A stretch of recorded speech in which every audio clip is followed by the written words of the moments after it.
Exercise 1 part 1 section C electrostatics में exercise 1 part 1 section C में पहले क्वेश्चन से शुरू करते हैं। C1 इसमें क्या दिया हुआ है?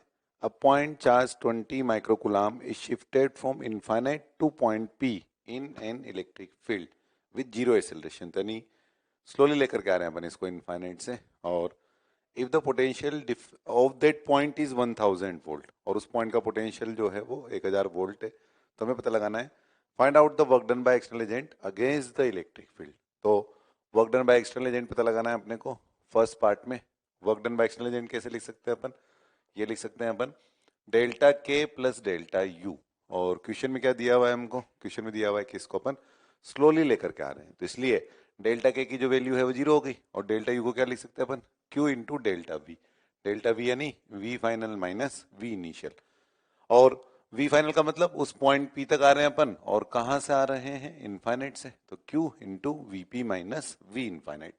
तो हमें क्वेश्चन में बोला हुआ है कि work done by external agent against the electric field. External agent का एक तो इलेक्ट्रिक फील्ड के अगेंस्ट वर्क डन बताना है, तो ये तो जनरल पार्ट हुआ। फर्स्ट पार्ट के लिए अपन ऐसा बोल सकते हैं कि work done by external plus work done by electrostatic equal to delta K. और स्लोली ला रहे हैं इसलिए डेल्टा के की वैल्यू 0 हो गई, तो वर्क डन बाय अगर हमें निकालना है work done by external agent, तो work done by external agent किसके बराबर हो जाएगा?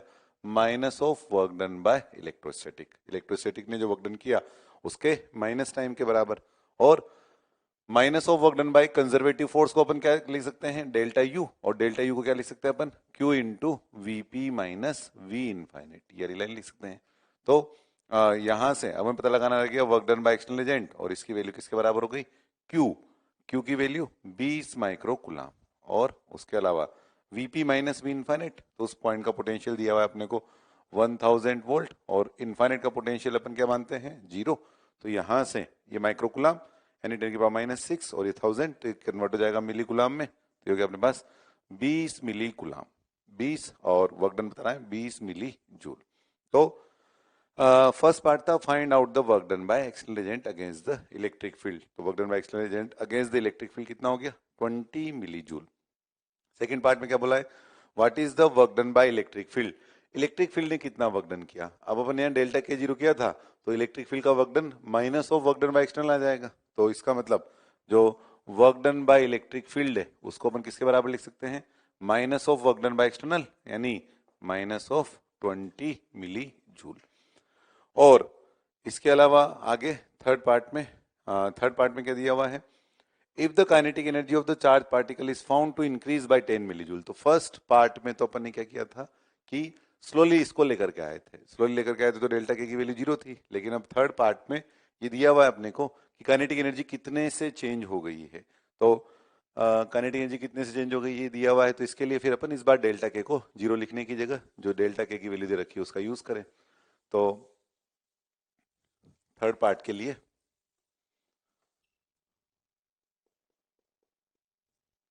Work done by external plus work done by electrostatic बराबर डेल्टा के, और इस बार डेल्टा के की वैल्यू दे रखी है अपने को, कितनी दे रखी है? 10 मिलीजूल।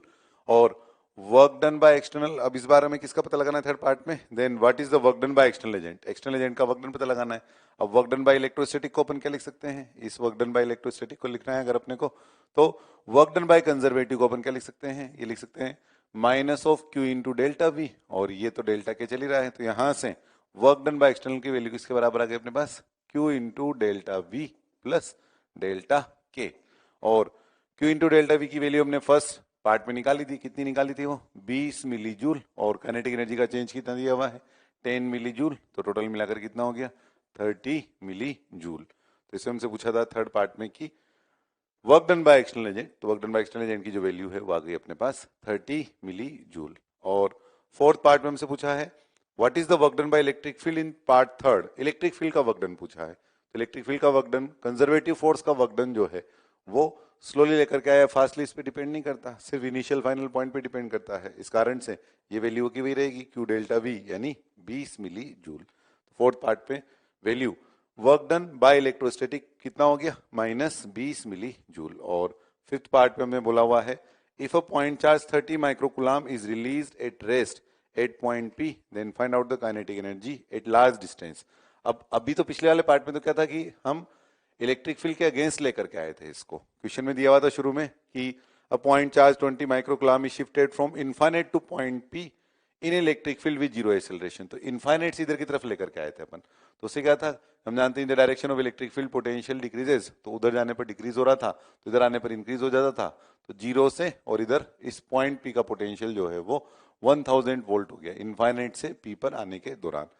अब अगले पार्ट में यानी फिफ्थ पार्ट में अपन क्या कर रहे हैं, फिफ्थ वाले पार्ट में हम यहाँ रेस से रिलीज कर रहे हैं इसको। तो रेस से रिलीज करेंगे तो क्या होगा, पहले लाने में तो हमें वर्क डन करना पड़ा था अगेंस्ट द इलेक्ट्रिक फील्ड, लेकिन अगर अपन रेस से रिलीज करें तो रेस से रिलीज करने पर ये अब इनफाइनाइट की तरफ जा रहा होगा। तो फिर हमें इस बार पता लगाना है कि इसकी काइनेटिक एनर्जी कितनी होगी।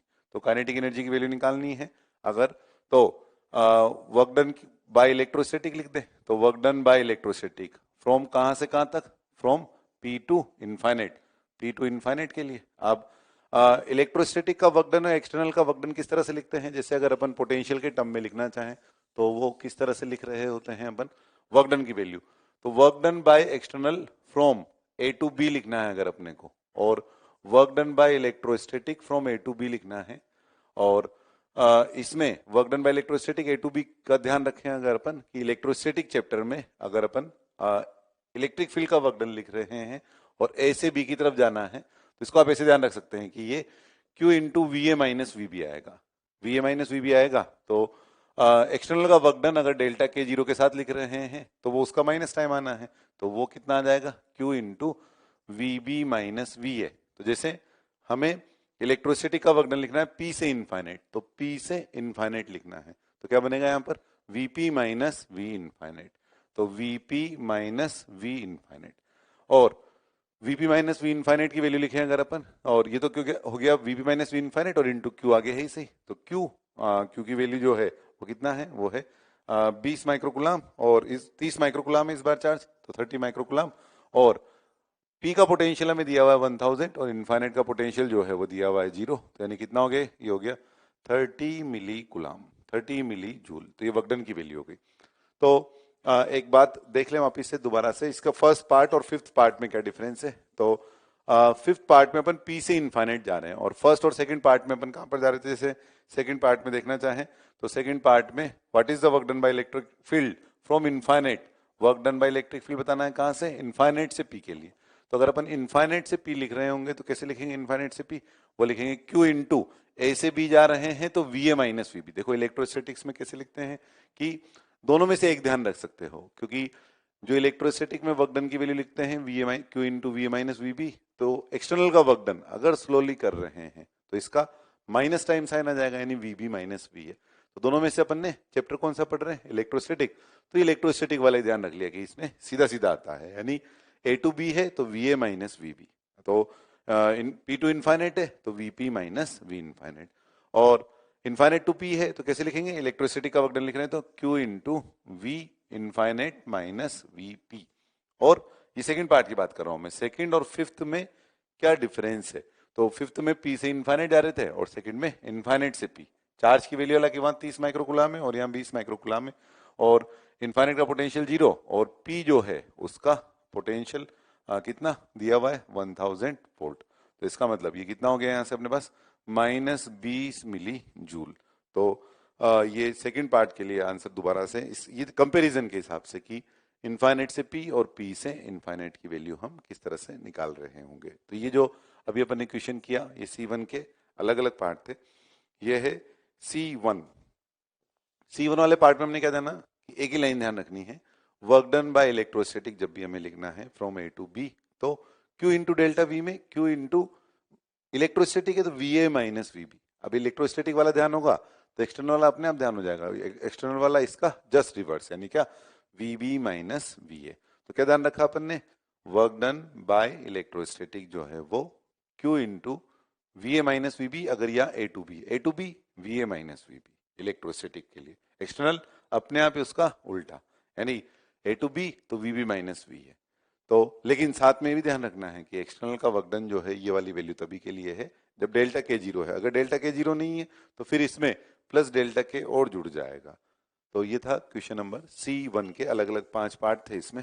और इसके बाद C1 के बाद नेक्स्ट C2 क्वेश्चन में क्या है, C2 वाले क्वेश्चन में मैं दिया हुआ है कि 2 particles A and B having charges 4 × 10⁻⁶ और दूसरा वाला चार्ज नेगेटिव दिया हुआ है। दूसरा वाला चार्ज की वैल्यू क्या दे रखी है, -8 × 10⁻⁶ कूलाम। तो ये फिक्स है 60 सेंटीमीटर की पोजीशन पर, 60 सेंटीमीटर इन दोनों के बीच की सेपरेशन है। तो ये वाला चार्ज है 4 × 10⁻⁶ कूलाम और ये कितना, -8 × 10⁻�6 कूलाम। और इनके बीच की जो सेपरेशन है वो है कितनी, 60 सेंटीमीटर। अब हमें क्या पता लगाना है, locate the points of the line on the line A B where the electric potential is zero. तो पोटेंशियल जीरो पता लगाना है। अब देखो इलेक्ट्रिक फील्ड में तो क्या था कि डायरेक्शन भी अपोजिट है, ये देखनी थी, लेकिन पोटेंशियल की तो डायरेक्शन नहीं होती है। तो हमें सिर्फ वैल्यू देखनी रह गई कि दोनों का साइन तो अपोजिट आना ही है, प्लस है माइनस है। और अब जो है दोनों की वैल्यू कहां पर सेम हो सकती है ये हमें पता लगाना है। तो क्या इधर की तरफ सेम हो सकती है, तो यहाँ का चार्ज भी छोटा है इसके मुकाबले और डिस्टेंस भी छोटी है। इस कारण से KQ/R में इसका KQ/R जो बनेगा, इसमें KQ/R में Q भी छोटा है तो R भी छोटा है, इसका Q बड़ा है तो R भी बड़ा है, इसलिए एक पॉसिबिलिटी इधर की तरफ बन गई। और इधर की तरफ की बात करें तो इसका Q बड़ा है, अब Q बड़ा है इस कारण से भी V की वैल्यू बड़ी आएगी और R छोटा है इस कारण भी V की वैल्यू बड़ी आएगी। तो इसका मतलब इधर तो V इससे ज्यादा ही आएगा, इसलिए इसके इधर की तरफ दोनों का पोटेंशियल इक्वल होना पॉसिबल नहीं है, इसलिए इधर जीरो नहीं हो पाएगा। तो कौन सी पॉसिबिलिटी बनी, एक तो ये पोजीशन ए वाली बनी, ये वाली सी वाली नहीं बनी, और एक इनके बीच में किसी पॉइंट की बात करें तो वहां भी पॉसिबल है। और किधर की तरफ आएगा, किसके ज्यादा पास में आएगा, तो जिसका क्यू कम है उसका आर भी कम आना चाहिए, तभी तो पॉसिबल है कि ये छोटा तो ये भी छोटा हो जाए ताकि वैल्यू बराबर हो जाए। तो इसके पास में कहीं आ रहा होगा, तो जैसे यहां से किसी डिस्टेंस x पर है तो टोटल मिलाकर डिस्टेंस 60 है, तो ये वाला कितना हो गया, 60 - x। तो दो पॉसिबिलिटी बनी अपने पास, एक इधर ए की तरफ और एक इस पॉइंट बी की तरफ।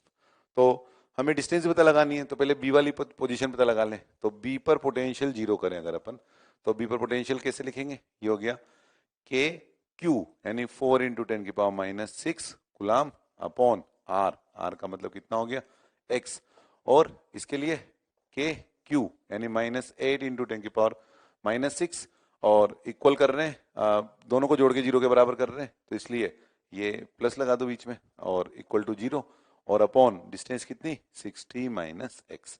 तो एक x तो इससे पता लग जाएगा, और एक इधर की तरफ से डिस्टेंस पता लगा लें इस वाली साइड से। तो यहां से डिस्टेंस पता लगानी है अगर अपने को, तो ये 4 से ये वाला डिस्टेंस जैसे मान लो l है ये वाला, और a वाले पॉइंट का सेपरेशन, और यहां से जो सेपरेशन इधर वाले से इस वाले 4 से वो कितना हो जाएगा, 60 है तो ये हो जाएगा 60 + l। तो इस बार क्या लिख देंगे यहाँ वाली पोजीशन के लिए, ये चार्ज है यहाँ पर 4 × 10⁻�6 कूलाम और ये है -8 × 10⁻�6 कूलाम। तो इस पॉइंट ए की बात कर रहे हैं अपन, तो इस बार ए पर पोटेंशियल जीरो करके चेक कर रहे हैं अपन। तो ए पर पोटेंशियल जीरो करना है तो क्या क्या लिख देंगे, ये हो गया के 4 × 10⁻�6 कूलाम अपॉन एल और प्लस इससे के इंटू -8 × 10⁻�6 कूलाम और अपॉन 60 + l बराबर जीरो। तो एक एल इससे पता लग जाएगा। तो दो पॉसिबिलिटी हो गई इसमें। ये जो क्वेश्चन था ये था C2 क्वेश्चन।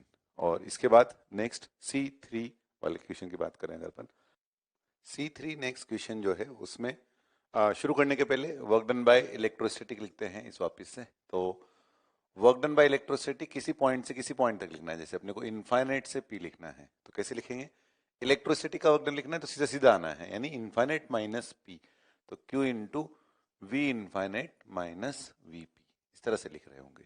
ये वर्क डन बाय इलेक्ट्रोस्टैटिक लिखना है। तो C3 शुरू करें। इसमें लिखा है 6 equal point charge Q nought each are placed at 6 corner of regular hexagon of side A। तो हमें क्या पता लगाना है, find out work required to take a point charge Q slowly. तो किसी चार्ज को लाने में कितना वर्क डन करना पड़ेगा, यानी वर्क डन बाय एक्सटर्नल लिखना है अब अपने को। तो वर्क डन बाय एक्सटर्नल लिखना है इनफाइनाइट से P और स्लोली यानी डेल्टा के जीरो है।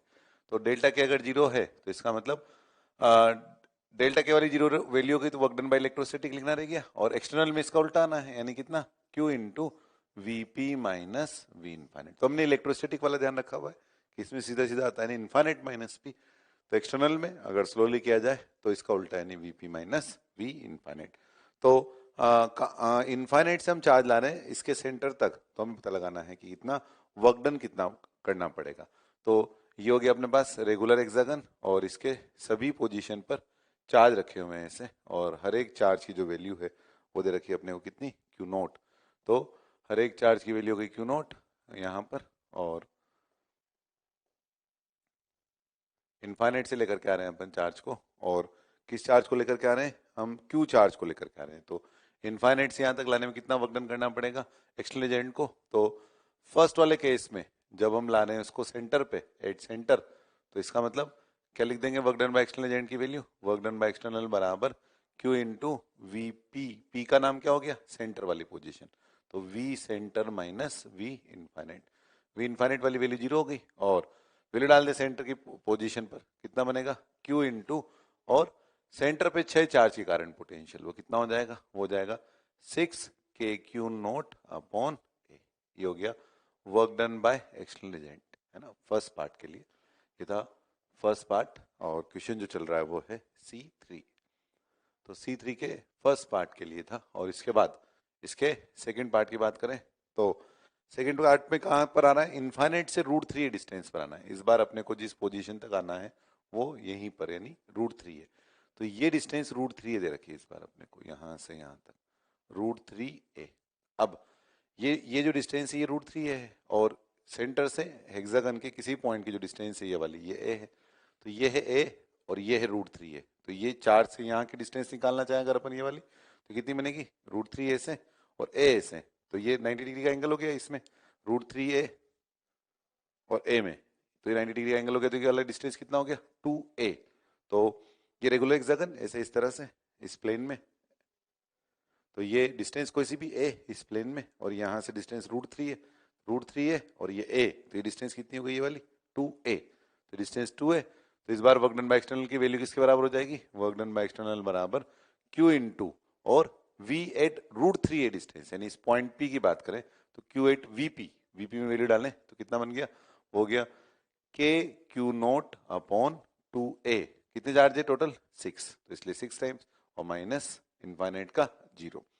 फिर थर्ड पार्ट में क्या दिया हुआ है, does your answer in part 1 and 2 depends the path followed by charge, यानी हम कौन से रास्ते से आए हैं क्या इस पे डिपेंड करेगा। तो जैसे हम जानते हैं कि इलेक्ट्रोस्टैटिक फोर्स का वर्क डन पाथ पे डिपेंड नहीं करता, सिर्फ इनिशियल और फाइनल पॉइंट पे डिपेंड करता है, इस कारण से नहीं डिपेंड करेगा, नो, क्योंकि पाथ पर डिपेंड नहीं करता कंजर्वेटिव फोर्स का वर्क डन। यह है C3। इसके बाद नेक्स्ट C4 क्वेश्चन में क्या दिया हुआ है, 20 joule of work done has to be done against existing electric field to take charge from A to B। तो फिर पूछा हमसे how much potential difference is from VB minus VA। तो वर्क डन दिया हुआ है अपने को, और वर्क डन किसने, work has to be done against an existing electric field, against the electric field यानी वर्क डन बाय एक्सटर्नल, और कहां से कहां पे जाने के दौरान का ही A टू B, A से B, और सिर्फ कौन सा वाला वर्क डन जो अगेंस्ट द इलेक्ट्रिक फील्ड किया हुआ है, अगेंस्ट द इलेक्ट्रिक फील्ड किया हुआ है, इसका मतलब डेल्टा के 0, और डेल्टा के 0 है, इसका मतलब वर्क डन बाय एक्सटर्नल को किसके बराबर लिख सकते हैं अपन, Q इंटू, और कहां से कहां पे जाने, A टू B। अभी अगर इलेक्ट्रोस्टैटिक का होता तो क्या लिखते हैं अपन यहाँ, VA माइनस VB, और एक्सटर्नल का है तो क्या लिखेंगे यहाँ पर, VB माइनस VA।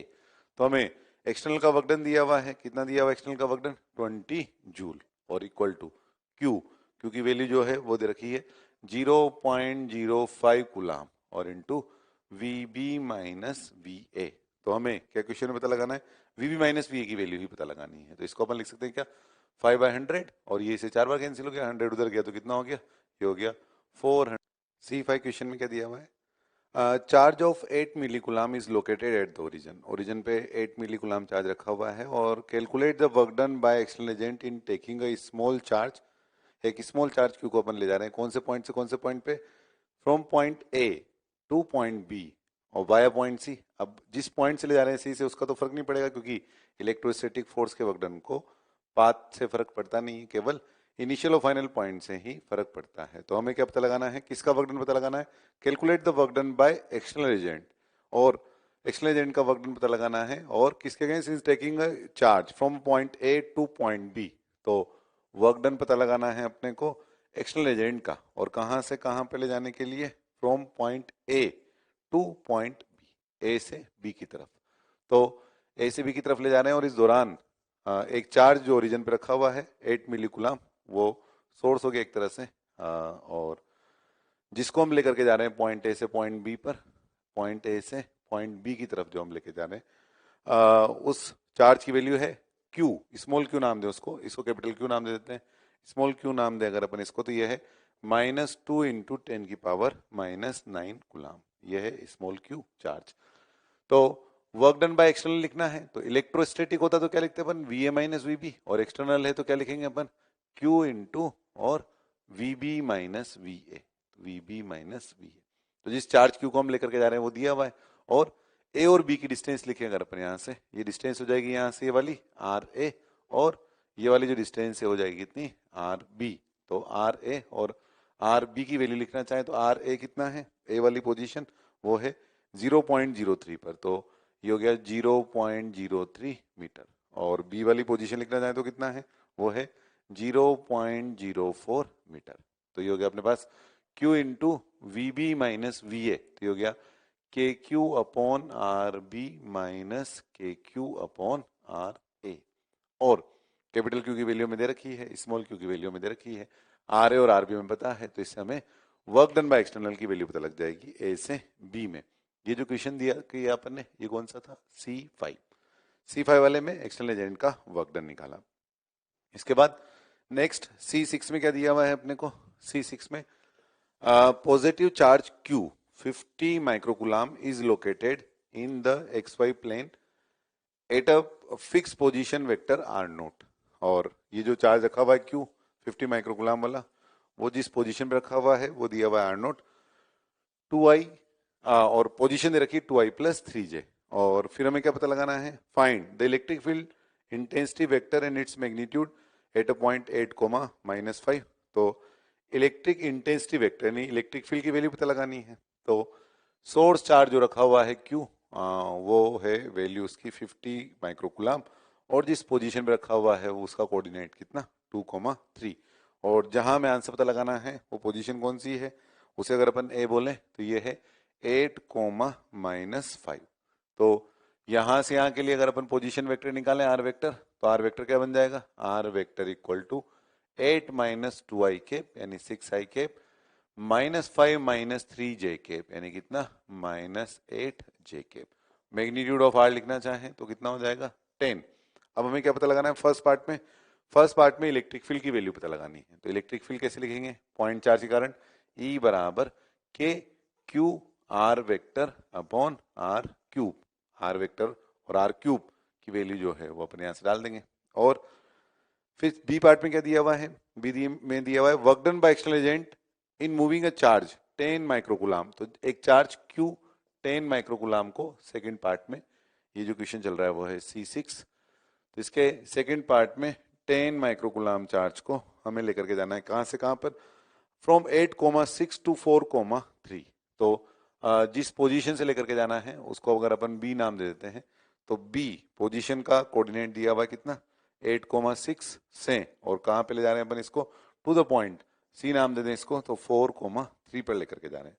तो बी वाली की पोजीशन वेक्टर लिखे इस चार्ज के रेस्पेक्ट में, तो बी वाला पोजीशन जैसे यहाँ पर है और सी वाला पोजीशन यहाँ पर है, तो ये आर बी वाला पोजीशन हो जाएगा और ये आर सी वाला पोजीशन हो जाएगा।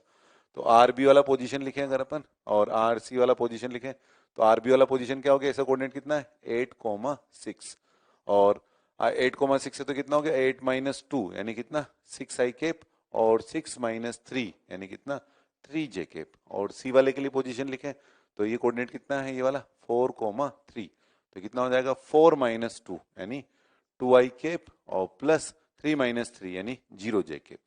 तो आर बी का मैग्नीट्यूड कितना हो गया यहां से अपने पास, आर बी का मैग्नीट्यूड हो गया अंडर रूट ऑफ 36 प्लस 9 यानी रूट 45, और सी वाले के लिए कितना हो गया, सी वाले के लिए 2। तो हमें क्वेश्चन में पता लगाना है what is the work done by external agent. तो work done by external agent पता लगाना है कहां से कहां पे ले जाने के लिए, फ्रॉम बी टू सी एक तरह से। तो बी टू सी, तो बी टू सी लिखना है तो क्या लिखेंगे, चार्ज क्यू जिसको हम लेकर के जा रहे हैं वो है 10 माइक्रोकूलम, और बी टू सी लेकर के जा रहे हैं। बी टू सी में एक्सटर्नल है इसलिए क्या आएगा, एक्सटर्नल है इसलिए V C minus V B, और अगर इलेक्ट्रोस्टैटिक होता तो क्या आता, V B minus V C. तो Q into V C minus V B, और वैल्यूज डाल दें Q into V C, V C में क्या डाल देंगे अपन, सी वाले के लिए के क्यू अपॉन आर सी, और minus K Q upon R B. तो ये वैल्यू इधर लिख देता हूँ नीचे वापिस से, ये वाली value Q into K Q by R C minus K Q by R B. तो इसमें स्मॉल q हमको पता है 10 microcoulomb, capital Q 50 microcoulomb, R C और आर बी की वैल्यू अपन यहाँ लिख दी है, ये है 2 और ये वाली है √45। तो ये सभी वैल्यू यहाँ डाल देंगे अपन, तो इससे अपने को work done by external agent from B to C आ जाएगा। ये है C6। C7 question next. C7 में क्या दिया हुआ है अपने को, 4 charges plus Q minus Q and minus Q are fixed respectively. तो 4 चार्ज है और at the corners A B C D और of a square of side a arranged as shown in the figure. तो 4 charges रखे हुए हैं और values क्या हैं इसकी, ये दो तो प्लस क्यू वाले हैं और दो माइनस क्यू वाले हैं, और ये स्क्वायर है जिसका साइड जो है वो ए दिया हुआ है। अब इस पोजीशन का नाम भी दिया हुआ है, इस वाली पोजीशन का नाम दिया हुआ है जैसे एफ, और इस वाली पोजीशन का नाम ई, और ये सेंटर है इसका उसका नाम हो गया क्या, O. Calculate the electric potential and intensity at O. तो ओ पर हमको एक तो पोटेंशियल पता लगाना है और एक इलेक्ट्रिक फील्ड इंटेंसिटी पता लगानी है। तो सबसे पहले पोटेंशियल पता लगाएं ओ पर। तो ओ पर पोटेंशियल अगर हमें लिखना है तो जो डिस्टेंस प्लस क्यू से है वही डिस्टेंस माइनस क्यू से है, तो ये दोनों के कारण पोटेंशियल यहाँ जीरो हो जाएगा, और ऐसे ही इस प्लस क्यू और माइनस क्यू के कारण भी जीरो हो जाएगा। तो ओ पर टोटल पोटेंशियल जो है वो कितना हो गया, जीरो। फिर हमें इसी में क्या पता लगाना है आगे, electric field intensity at O. तो इलेक्ट्रिक फील्ड इंटेंसिटी ओ पर पता लगाएं तो इस बार प्लस क्यू कारण डायरेक्शन किधर की तरफ आएगी, इस वाली डायरेक्शन में, और माइनस क्यू कारण भी इसी डायरेक्शन में, और ऐसे इस प्लस क्यू कारण किधर की तरफ आएगी, इधर, और इस माइनस क्यू कारण भी इधर। तो इस इलेक्ट्रिक फील्ड को अगर अपन मैं E1 बोलूं इसके कारण, तो इसके कारण भी इधर E1, तो टोटल 2E1 हो गया, और ऐसे ही इसी कारण भी इधर की तरफ ये 2E1 हो गया, और ये दोनों मिलाकर नेट इधर की तरफ आ जाएगा, तो नेट टोटल मिलाकर कितना हो जाएगा, 90 डिग्री का एंगल है, तो ई नेट बराबर ओ पर जो हो गया वो 2E1 और 2E1, और 90 डिग्री का एंगल है नहीं 2√2 और E1, और E1 की वैल्यू डाल दे, 0.4 के कारण डिस्टेंस कितना हो जाएगा, ये ए और ये ए, तो ये √2 है, तो ये वाला कितना a/√2, तो वैल्यू कितना हो गया 2√2 और इंटू E1 इज के क्यू अपॉन और a/√2 का होल स्क्वायर। ये 2 पर चला जाएगा यहाँ पे, और कितना हो जाएगा 4√2 और इंटू के क्यू बाय ए स्क्वायर। फिर आगे क्या बोला है इसी में अपन से, if E and F R the mid point, ये मिड पॉइंट दिए हुए हैं ई और एफ, और हमें पता लगाना है what will be the work done by external agent. Work done by external agent पता लगाना है हमको, और work done by external agent कहाँ से कहाँ पे जाने के लिए पता लगाना है, in moving a charge q slowly from O to E, O से E and O to F, and O to F. तो पहले ओ टू ई पता लगा लें, ओ टू ई। अब एक्सटर्नल का वर्क डन कैसे लिखते हैं अपन, एक्सटर्नल का वर्क डन क्यू इंटू, और इलेक्ट्रोसिटी होता तो वीओ माइनस वी, और एक्सटर्नल है तो वीई माइनस वीओ, ये हो गया वीई माइनस वीओ। अब ई का पोटेंशियल और ओ का पोटेंशियल लिखें, तो देखो ई का पोटेंशियल क्या बनेगा, क्यू का जो डिस्टेंस है यहाँ से और माइनस क्यू का जो डिस्टेंस है वो बराबर, तो ई का पोटेंशियल जीरो हो गया, और ऐसे ही प्लस क्यू माइनस क्यू का डिस्टेंस यहाँ से बराबर, तो ई का पोटेंशियल इन दोनों कारण भी जीरो हो गया, तो सबके कारण टोटल मिलाकर ई का पोटेंशियल कितना हो गया, जीरो, और ओ का पोटेंशियल जो है वो जीरो था इसी, तो इसका मतलब ये हुआ कि टोटल मिलाकर के जो एक्सटर्नल एजेंट का वर्क डन है वो कितना आ गया, वो आ गया जीरो। ये क्वेश्चन जो चल रहा है वो C7। इसी का लास्ट पार्ट O2F, इस बार हमें O2F जाना है, तो इसलिए F का पोटेंशियल लिखना रहेगा अपने को, तो F का पोटेंशियल लिखते हैं।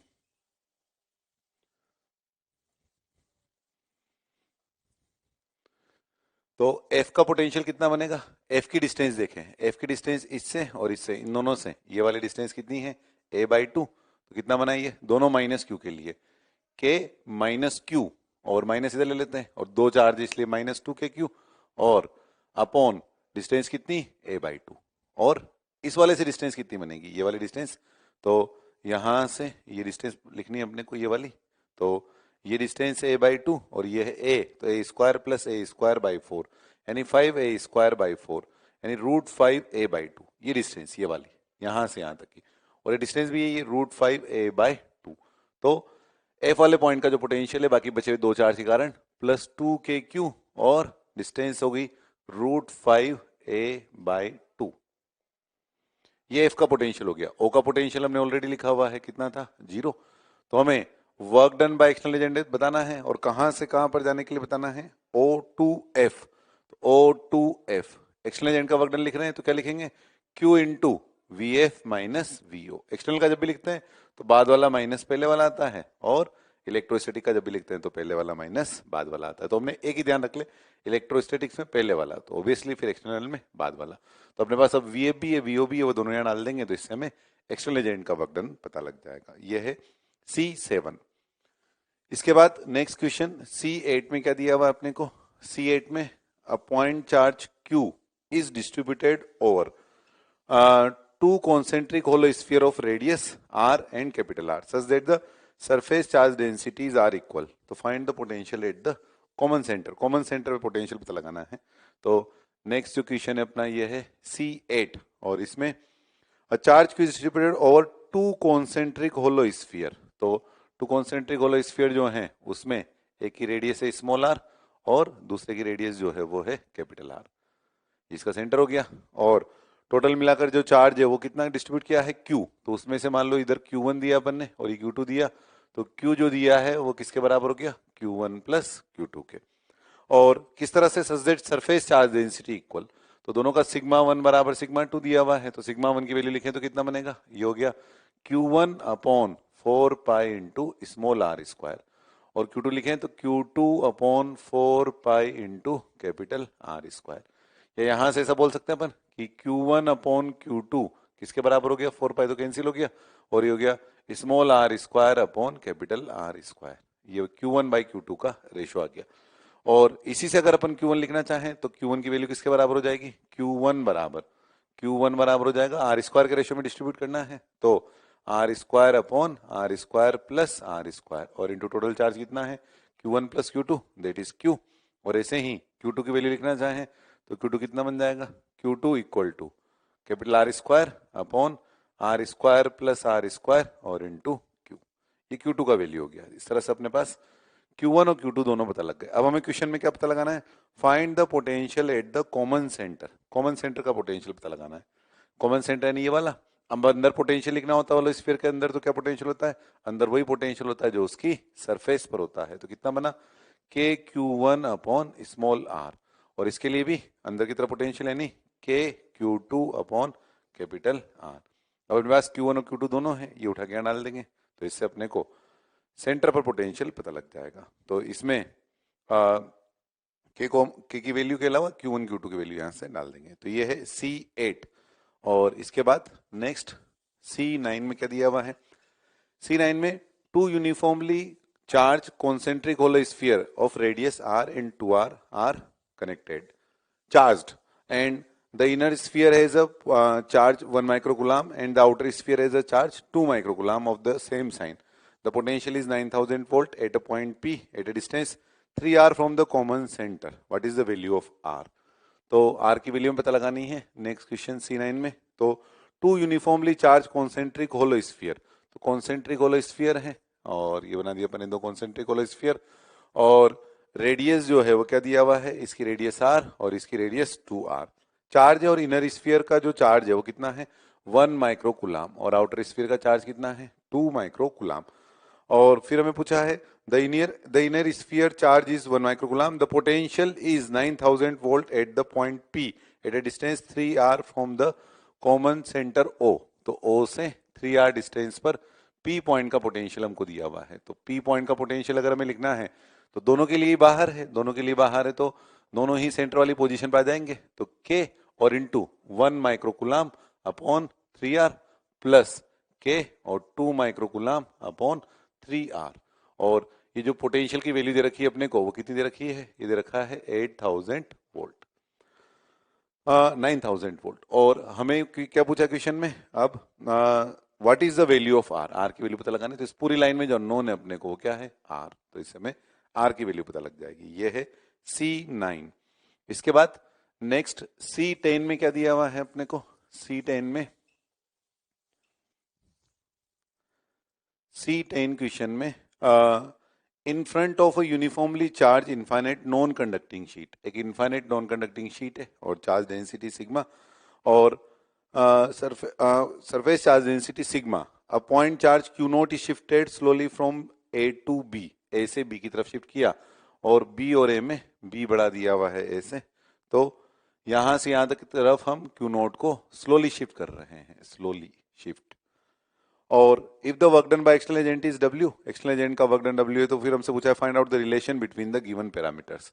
तो इस पोजीशन a से b की तरफ स्लोली अगर अपन शिफ्ट कर रहे हैं तो हमें पता लगाना है कि वर्क डन एक्सटर्नल एजेंट ने कितना किया। तो work done by external agent A से बी की तरफ शिफ्ट कर रहे हैं, तो ए टू बी बराबर क्यू इंटू, अब एक्सटर्नल एजेंट का वर्क डन लिखना है तो क्या आएगा एक्सटर्नल एजेंट के वर्क डन में, V B minus V A. अब V B minus V A कैसे लिखते हैं अपन, तो ई बराबर होता है delta V by d infinite long sheet के लिए, तो डेल्टा वी बराबर क्या हो जाएगा, ई इंटू डी।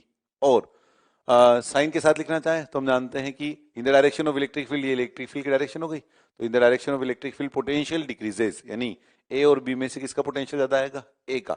तो V A minus V B कैसी क्वांटिटी बनेगी, पॉजिटिव, तो V A minus V B positive quantity बनेगी। तो कितना हो गया, V A minus V B का वैल्यू ई इंटू डी, और ई इंटू डी में ई की वैल्यू डाल दें तो ई बराबर सिग्मा बाई 2 एप्सिलॉन 0 और इंटू डी, तो सिग्मा डी बाई 2 एप्सिलॉन 0, ये V A minus V B हो गया। हमें यहाँ क्या लिखना है, V B minus V A, तो उसका माइनस साइन आ जाएगा, तो minus of Q into sigma D by 2 epsilon 0, ये work done by external agent हो गया फ्रॉम ए टू बी। ये है क्वेश्चन नंबर C10। और इसके बाद नेक्स्ट C11 क्वेश्चन में क्या दिया हुआ है हमें, इसमें दिया हुआ है C11 में an electric field of 20 newton per coulomb exist along the negative x axis, along negative x axis, तो ये नेगेटिव एक्स एक्सिस वाली डायरेक्शन हो गई और 20 न्यूटन पर कूलम इसमें इलेक्ट्रिक फील्ड है C11 क्वेश्चन में। और हमें पूछा है calculate the potential difference VB minus VA, तो VB माइनस VA की वैल्यू हमें पता लगानी है जहां पर हमें बी और ए की लोकेशन दे रखी है। तो वी बी माइनस वी की वैल्यू निकालने के लिए पहले वाले केस में बी और ए की लोकेशन में ए दिया हुआ है 0 0 और बी दिया हुआ है 0,4। तो जो 0 0 वाला पोजीशन है वो तो कहां पर है, ये जैसे ओरिजिन वाली पोजीशन हो गई, तो ये 0 0 वाला पोजीशन हो गया और 0,4 यहां पर हो गया। अब इलेक्ट्रिक फील्ड तो है एक्स के लॉन्ग और हम जा रहे हैं वाई के लॉन्ग, तो इलेक्ट्रिक फील्ड के डायरेक्शन में पोटेंशियल डिक्रीज होता है लेकिन परपेंडिकुलर डायरेक्शन में जाएंगे तो कोई चेंज ही नहीं आएगा, इस कारण से पोटेंशियल में कोई चेंज इसमें नहीं आएगा। तो पोटेंशियल डिफरेंस जो है इस पहले वाले केस में, फर्स्ट वाले केस में हम जा रहे हैं इधर की तरफ और इलेक्ट्रिक फील्ड इधर की तरफ, इसलिए पहले वाले केस में कितना हो गया, perpendicular to the field potential में कोई चेंज नहीं आना, इस कारण से 0 हो गया। और सेकंड वाले पार्ट में कहां से कहां पे जाना है, 2,1 से 4,3, तो हमें वाई वाले डायरेक्शन में तो इंटरेस्ट ही नहीं है क्योंकि इलेक्ट्रिक फील्ड की जो डायरेक्शन है वो तो एक्स के अलोंग दे रखी है, तो हमें सिर्फ एक्स के अलोंग ही इंटरेस्ट है। तो एक्स के अलोंग जो है कहां से कहां तक, 2 से 4 पे जा रहे हैं, तो 2 से और 4 की तरफ जा रहे हैं, तो यानी टोटल मिलाकर कितना जा रहे हैं अपन, 2 से 4 की तरफ जा रहे हैं तो 2 मीटर। और इन the direction of electric field potential decreases, तो जैसे इस पॉइंट को नाम दें सी और डी, तो अगर अपन इधर से इधर की तरफ जाएंगे तो पोटेंशियल डिक्रीज होता जाएगा, पोटेंशियल डिक्रीज होता जाएगा यानी सी का पोटेंशियल डी से कम आएगा, V C is less than V D. तो हमें क्वेश्चन में क्या पता लगाना है, V A minus V B, A किस पॉइंट का कोऑर्डिनेट दिया हुआ है 2,1, इस वाले पॉइंट का कोऑर्डिनेट दिया हुआ है ए और इस वाले पॉइंट का कोऑर्डिनेट दिया हुआ है बी, तो V A less than V B आने वाला है। अब V A less than V B आने वाला है तो हमसे पूछा है V B minus V A, तो V B minus V A second वाले केस में कैसी क्वांटिटी हो जाएगी, पॉजिटिव क्वांटिटी, तो V B minus V A तो पॉजिटिव क्वांटिटी हो जाएगी। और वैल्यू कैसी बनेगी इसकी, तो इलेक्ट्रिक फील्ड जब यूनिफॉर्म होता है तो यूनिफॉर्म इलेक्ट्रिक फील्ड में डेल्टा वी किसके बराबर लिखते हैं अपन, डेल्टा वी का मैग्नीट्यूड क्या होता है ई इंटू डी, तो ई की वैल्यू कितनी है 20 और डी कितना है 2, तो 20 इंटू 2 यानी वी बी माइनस वी की वैल्यू कितनी हो गई 40 वोल्ट के बराबर। तो और साइन कैसा हो गया प्लस, तो VB माइनस VA का वैल्यू आ गया 40 वोल्ट। ये है question number C11। Next question C12 में, इसमें क्या दिया हुआ है, uniform electric field 8 newton per coulomb exist in space in positive x direction. तो पॉजिटिव एक्स डायरेक्शन में 8 newton per coulomb electric field है, और taking the potential at the origin to be zero, origin पर zero potential लेने को बोला है अपन को, तो ये ओरिजिन वाली पोजीशन हो गई, और यहाँ का पोटेंशियल अपन ने जीरो ले लिया, ओरिजिन का पोटेंशियल जीरो। अब हमें क्या बोला हुआ है, right an expression for the potential at a general point x, y, z। तो जनरल पॉइंट पे लिखना है वैसे, लेकिन इलेक्ट्रिक फील्ड जो है वो तो x के अलोंग ही वेरी कर रहा है। अब x के अलोंग ही वेरी कर रहा है तो सिर्फ हमें x के अलोंग ही लिखना रह गया, और इलेक्ट्रिक फील्ड जो है वो यूनिफॉर्म भी है। अब इलेक्ट्रिक फील्ड अगर यूनिफॉर्म है तो हम सीधा ही डेल्टा V बराबर E इंटू डी का यूज कर सकते हैं। तो डेल्टा V का जो मैग्नीट्यूड है हो गया E इंटू डी, यानी एक तरह से E इंटू एक्स, और E की वैल्यू है 8, तो 8 इंटू एक्स। और इन the direction of electric field potential decreases, तो इधर जाने पर पोटेंशियल डिक्रीज हो रहा होगा, तो इधर जाने पर पोटेंशियल डिक्रीज हो रहा है। तो अगर अपन यहां से आगे किसी जनरल पॉइंट P की बात करें और ये ओरिजिन की बात करें, तो ओरिजिन का पोटेंशियल वैसे हमें जीरो लेना है, तो डेल्टा V की वैल्यू लिखे अपन VP minus V8 origin, origin को नाम दे दें अगर अपन, तो VP माइनस VO बराबर 8x। अब ओरिजिन का पोटेंशियल तो जीरो हो गया, तो VP का जो मैग्नीट्यूड है, ये मैग्नीट्यूड चल रहा है अभी, तो मैग्नीट्यूड जो है वो आ गया अपने पास 8x। अब साइन की बात करें, तो साइन की बात करें तो in the direction of electric field potential decreases, तो यहाँ ऑलरेडी जीरो है तो अब और माइनस में आएगा, और माइनस में आएगा तो VP की वैल्यू क्या लिख सकते हैं अपन, माइनस 8x।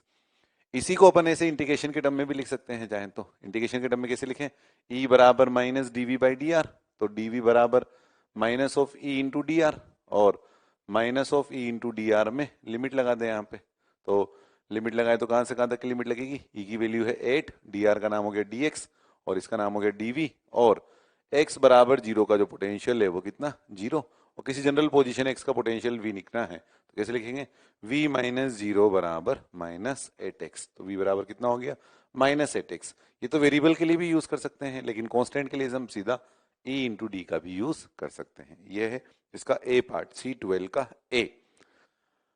ये ए पार्ट था। बी पार्ट में क्या पूछा है हमसे, बी में पूछा है eight which point the potential is 160 volt, किस पॉइंट पर पोटेंशियल 160 वोल्ट होगा, जैसे 160 के बराबर कर दिया, तो 8x इक्वल टू 160 वोल्ट, और 160 वोल्ट की जो वैल्यू है वो हमें प्लस 160 बताना है, तो इसका मतलब पीछे की तरफ चलें तो माइनस 8x इक्वल टू 160, ये तो v का एक्सप्रेशन है जनरल x के लिए, पर वो x माइनस में आएगा तभी ये वैल्यू प्लस में बन रही होगी, तो x की जो वैल्यू है वो कितनी आ गई अपने पास, माइनस 20 मीटर, ऐसा यूनिट में लिख रहे हैं इसलिए मीटर। तो ये पोजीशन हो गई जहां का पोटेंशियल 160 वोल्ट के बराबर होगा। फिर सी वाले पार्ट में क्या पूछा अपन से, if the potential at the origin to be 80 volt, अभी अपन ने ओरिजिन में पोटेंशियल कितना लिया है, जीरो, उसकी जगह में पोटेंशियल कितना लेने के लिए बोला है, इस बार पोटेंशियल जीरो की जगह जो लेने के लिए बोला है वो है 80 वोल्ट, तो 80 वोल्ट पोटेंशियल लें अगर ओरिजिन पे अपन, और फिर हमें पूछा है कि जनरल एक्सप्रेशन की वैल्यू लिखनी है, तो यहाँ x बराबर जीरो पर v बराबर जीरो की जगह 80 हो गया, और 80 हो गया तो यहाँ से ये वाला जो इंटीग्रेशन बना उसमें वैल्यू क्या बन गई, ये हो गया v minus 80 equal to minus 8x, तो यहाँ से v बराबर कितना हो गया, ये हो गया 80 माइनस 8x। और फिर डी वाले पार्ट में हमसे पूछा है, ये सी वाला पार्ट यहाँ पे कर दिया अपन ने इस वाली पोजीशन पे, और डी वाला पार्ट के लिए हमसे पूछा है what will be the potential at the origin if the potential at infinite is zero, infinite is taken to be zero.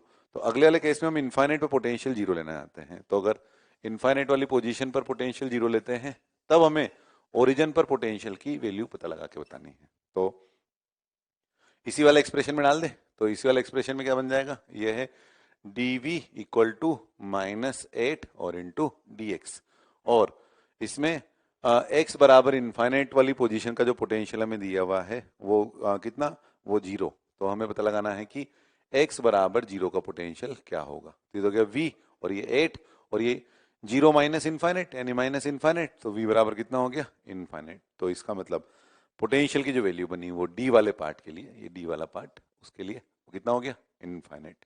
ये है C12। इसके बाद नेक्स्ट इज C13। C13 में देखो क्या है, particle of charge 3 into 10 की power minus 9 coulomb is in uniform electric field directed towards the left. तो इलेक्ट्रिक फील्ड किधर की तरफ डायरेक्टेड है? लेफ्ट वाली डायरेक्शन में। और यहां से हमने एक चार्ज को रिलीज किया है और वो जैसे पोजीशन ए से बी की तरफ मूव किया है, कितनी डिस्टेंस से? 5 सेंटीमीटर से। और after which its kinetic energy is found to be. अब यहां से यहां जब वो मूव किया है इलेक्ट्रोस्टैटिक फोर्स के कारण उस पर क्यूई फोर्स तो लगा और डिस्प्लेसमेंट हुआ, तो जो वर्क डन बाय इलेक्ट्रोस्टैटिक हुआ होगा वो कितना? फोर्स इंटू डिस्प्लेसमेंट, यानी क्यूई इंटू एस। तो वर्क डन बाय इलेक्ट्रोस्टैटिक कितना दिया हुआ है अपने को? वर्क डन बाय इलेक्ट्रोस्टैटिक जो उसकी काइनेटिक एनर्जी में चेंज करेगा वो डेल्टा के हमको दिया हुआ है और वो है कितना? 4.5 और इंटू 10 की पावर माइनस 5 जूल। और हमें क्वेश्चन में क्या क्या पूछा है? फर्स्ट पार्ट में पूछा है what work was done by the electric force. Electric force ने कितना वर्क डन किया? तो एक ही फोर्स लग रहा है उस पर इलेक्ट्रिक फोर्स, और वो जो फोर्स लग रहा है उसी ने सारी काइनेटिक एनर्जी में चेंज किया होगा, तो जो काइनेटिक एनर्जी में चेंज आया है उतना ही वर्क डन इलेक्ट्रोस्टैटिक फोर्स ने किया। तो ये है ए ऑप्शन। बी में बोला है what is the magnitude of the electric field. तो ई की वैल्यू अगर हमें निकालनी तो क्यू हमें दिया हुआ है, कितना है? 3 इंटू 10 की पावर माइनस 9, और ई हमें पता लगाना है, और डिस्प्लेसमेंट एस वो कितना दिया हुआ है? 5 सेंटीमीटर, यानी 5 इंटू 10 की पावर माइनस 2। तो इससे हमें ई की वैल्यू पता लग जाएगी। ये है इसका बी पार्ट। और सी में पूछा है what is the potential of the starting point with respect to the end point, यानी बी के रेस्पेक्ट में ए का पोटेंशियल क्या होगा। तो पहले तो हम मैग्नीट्यूड निकाल लें सी पार्ट में, डेल्टा वी बराबर ई इंटू डी। तो ई तो हमने यहां से पता लगा ही लिया, और डी की वैल्यू है 5 सेंटीमीटर। तो ई कितना पता लगाया था अपन ने? वो था 3 इंटू 10 की पावर 5 न्यूटन पर गुलाम, और डी है 5 सेंटीमीटर, यानी 5 इंटू 10 की पावर माइनस 2। तो ये हो गया अपने पास 5 इंटू 3 15, और 15 इसको लिख सकते हैं अपन कितना? 1.5 इंटू 10 की पावर 4 वोल्ट। ये तो हो गया मैग्नीट्यूड, डेल्टा वी का मैग्नीट्यूड। अब साइन पता लगा लेते हैं कि ए और बी में से ए का पोटेंशियल जो है वो क्या होगा। तो in the direction of electric field potential decreases, तो इसका मतलब ए और बी में से ए का पोटेंशियल ज्यादा होगा बी से, तो V A minus V B कैसी क्वांटिटी आएगी? पॉजिटिव। पॉजिटिव इसका मतलब वैल्यू तो ये है ही सही, और आगे प्लस का साइन, तो V A minus V B की वैल्यू हो गई 1.5 इंटू 10 की पावर 4 वोल्ट। यह है C13 क्वेश्चन। और इसके बाद C14 में इसी को कंटिन्यू किया हुआ है। क्वेश्चन में बोला हुआ है in the previous problem suppose that another force in addition to electric force act on the particle. तो इलेक्ट्रोस्टैटिक फोर्स तो इस पर लग ही रहा था, ये क्यूई, उसके साथ हमने अपनी तरफ से एक एक्सटर्नल फोर्स भी लगाया। तो सिर्फ जब इलेक्ट्रोस्टैटिक फोर्स लग रहा था और हमने इसको रिलीज किया था तो ये इलेक्ट्रिक फील्ड की डायरेक्शन में ही चल करके गया था। लेकिन जब हम एक्सटर्नल फोर्स लगाएंगे तो इसको अब इधर भी जाने दे सकते हैं और उधर अपोजिट डायरेक्शन में भी लेके जा सकते हैं। तो उसके लिए क्वेश्चन में बताया हुआ है हमको कि it moves towards the right. अब लेफ्ट में इलेक्ट्रिक फील्ड है और ये राइट में मूव कर रहा है, ये तभी पॉसिबल है जब एक्सटर्नल एजेंट जो इधर की तरफ फोर्स लगाए, वर्क डन करे, वो राइट वाली डायरेक्शन में लगाए। तो हमें क्वेश्चन में ये बताया हुआ है कि फिर से हम इस बार 5 सेंटीमीटर ही मूव करा रहे हैं, लेकिन 5 सेंटीमीटर टुवर्ड्स राइट मूव करा रहे हैं। तो ए पोजीशन से शुरू किया था तो सी वाली साइड पर मूव करा रहे हैं, पहले हमने बी वाली साइड पे मूव कराया था। और इस बार के लिए क्या दिया हुआ है हमको कि the additional force has done work. तो एक्सटर्नल एजेंट को जो वर्क डन करना पड़ा वो बताया हुआ है हमको, और काइनेटिक एनर्जी कितने से चेंज हुई वो भी बताई हुई है। तो क्या लगा सकते हैं अपन वर्क एनर्जी थ्योरम में? Work done by external plus work done by electrostatic बराबर चेंज इन काइनेटिक एनर्जी। अब क्वेश्चन में हमें वर्क डन बाय एक्सटर्नल भी दिया हुआ है, कितना? 9 इंटू 10 की पावर माइनस 5, और डेल्टा के भी दिया हुआ है कितना? 4.5 इंटू 10 की पावर माइनस 5। तो 9 इंटू 10 की पावर माइनस 5 जूल ये है, ये हमको पता लगाना है, और 4.5 इंटू 10 की पावर माइनस 5 जूल ये वाली वैल्यू है। तो अब हमें पता लगाना है वर्क डन बाय इलेक्ट्रोस्टैटिक, तो पता लग गया अपने को कितना? 4.5 इंटू 10 की power minus 5 joule. Second part में पूछा है what is the magnitude of electric field. तो इलेक्ट्रिक फील्ड का मैग्नीट्यूड पता लगाना है, तो वर्क डन तो हमने निकाल ही दिया है, और वर्क डन का वैल्यू जो आया है वो वही 4.5 इंटू 10 की पावर माइनस 5 आया है। तो हम ये वाली वैल्यू ले सकते हैं, तो इससे जो ई की वैल्यू बनी फिर से वो वाला अपना आंसर हो जाएगा, यानी सेम आंसर आ जाएगा ई का, दोबारा कैलकुलेशन करने की जरूरत हमको नहीं पड़ेगी। और सी पार्ट में पूछा है what is the potential of the starting point with respect to the end point. तो डिस्टेंस वही है, तो मैग्नीट्यूड तो गया आ जाएगा, लेकिन अब की बार साइन की बात करें तो इलेक्ट्रिक फील्ड तो इसी डायरेक्शन में है, और इन the direction of electric field potential decreases. तो ए और सी में इधर जाने पर पोटेंशियल डिक्रीज होगा। इसका मतलब ए और सी में ए का पोटेंशियल कम आएगा सी के पोटेंशियल के मुकाबले। तो हमें इस थर्ड पार्ट में पूछा है कि what is the potential of the starting point. Starting point का potential with respect to end point यानी V A minus V C पूछा है। तो V A minus V C का मैग्नीट्यूड तो ये रहा, लेकिन साइन जो है वो माइनस आ जाएगा। तो वैल्यू क्या बन जाएगी, माइनस ऑफ 1.5 इंटू 10⁴ वोल्ट। ये है section C. Exercise 1 part 2 section C में अब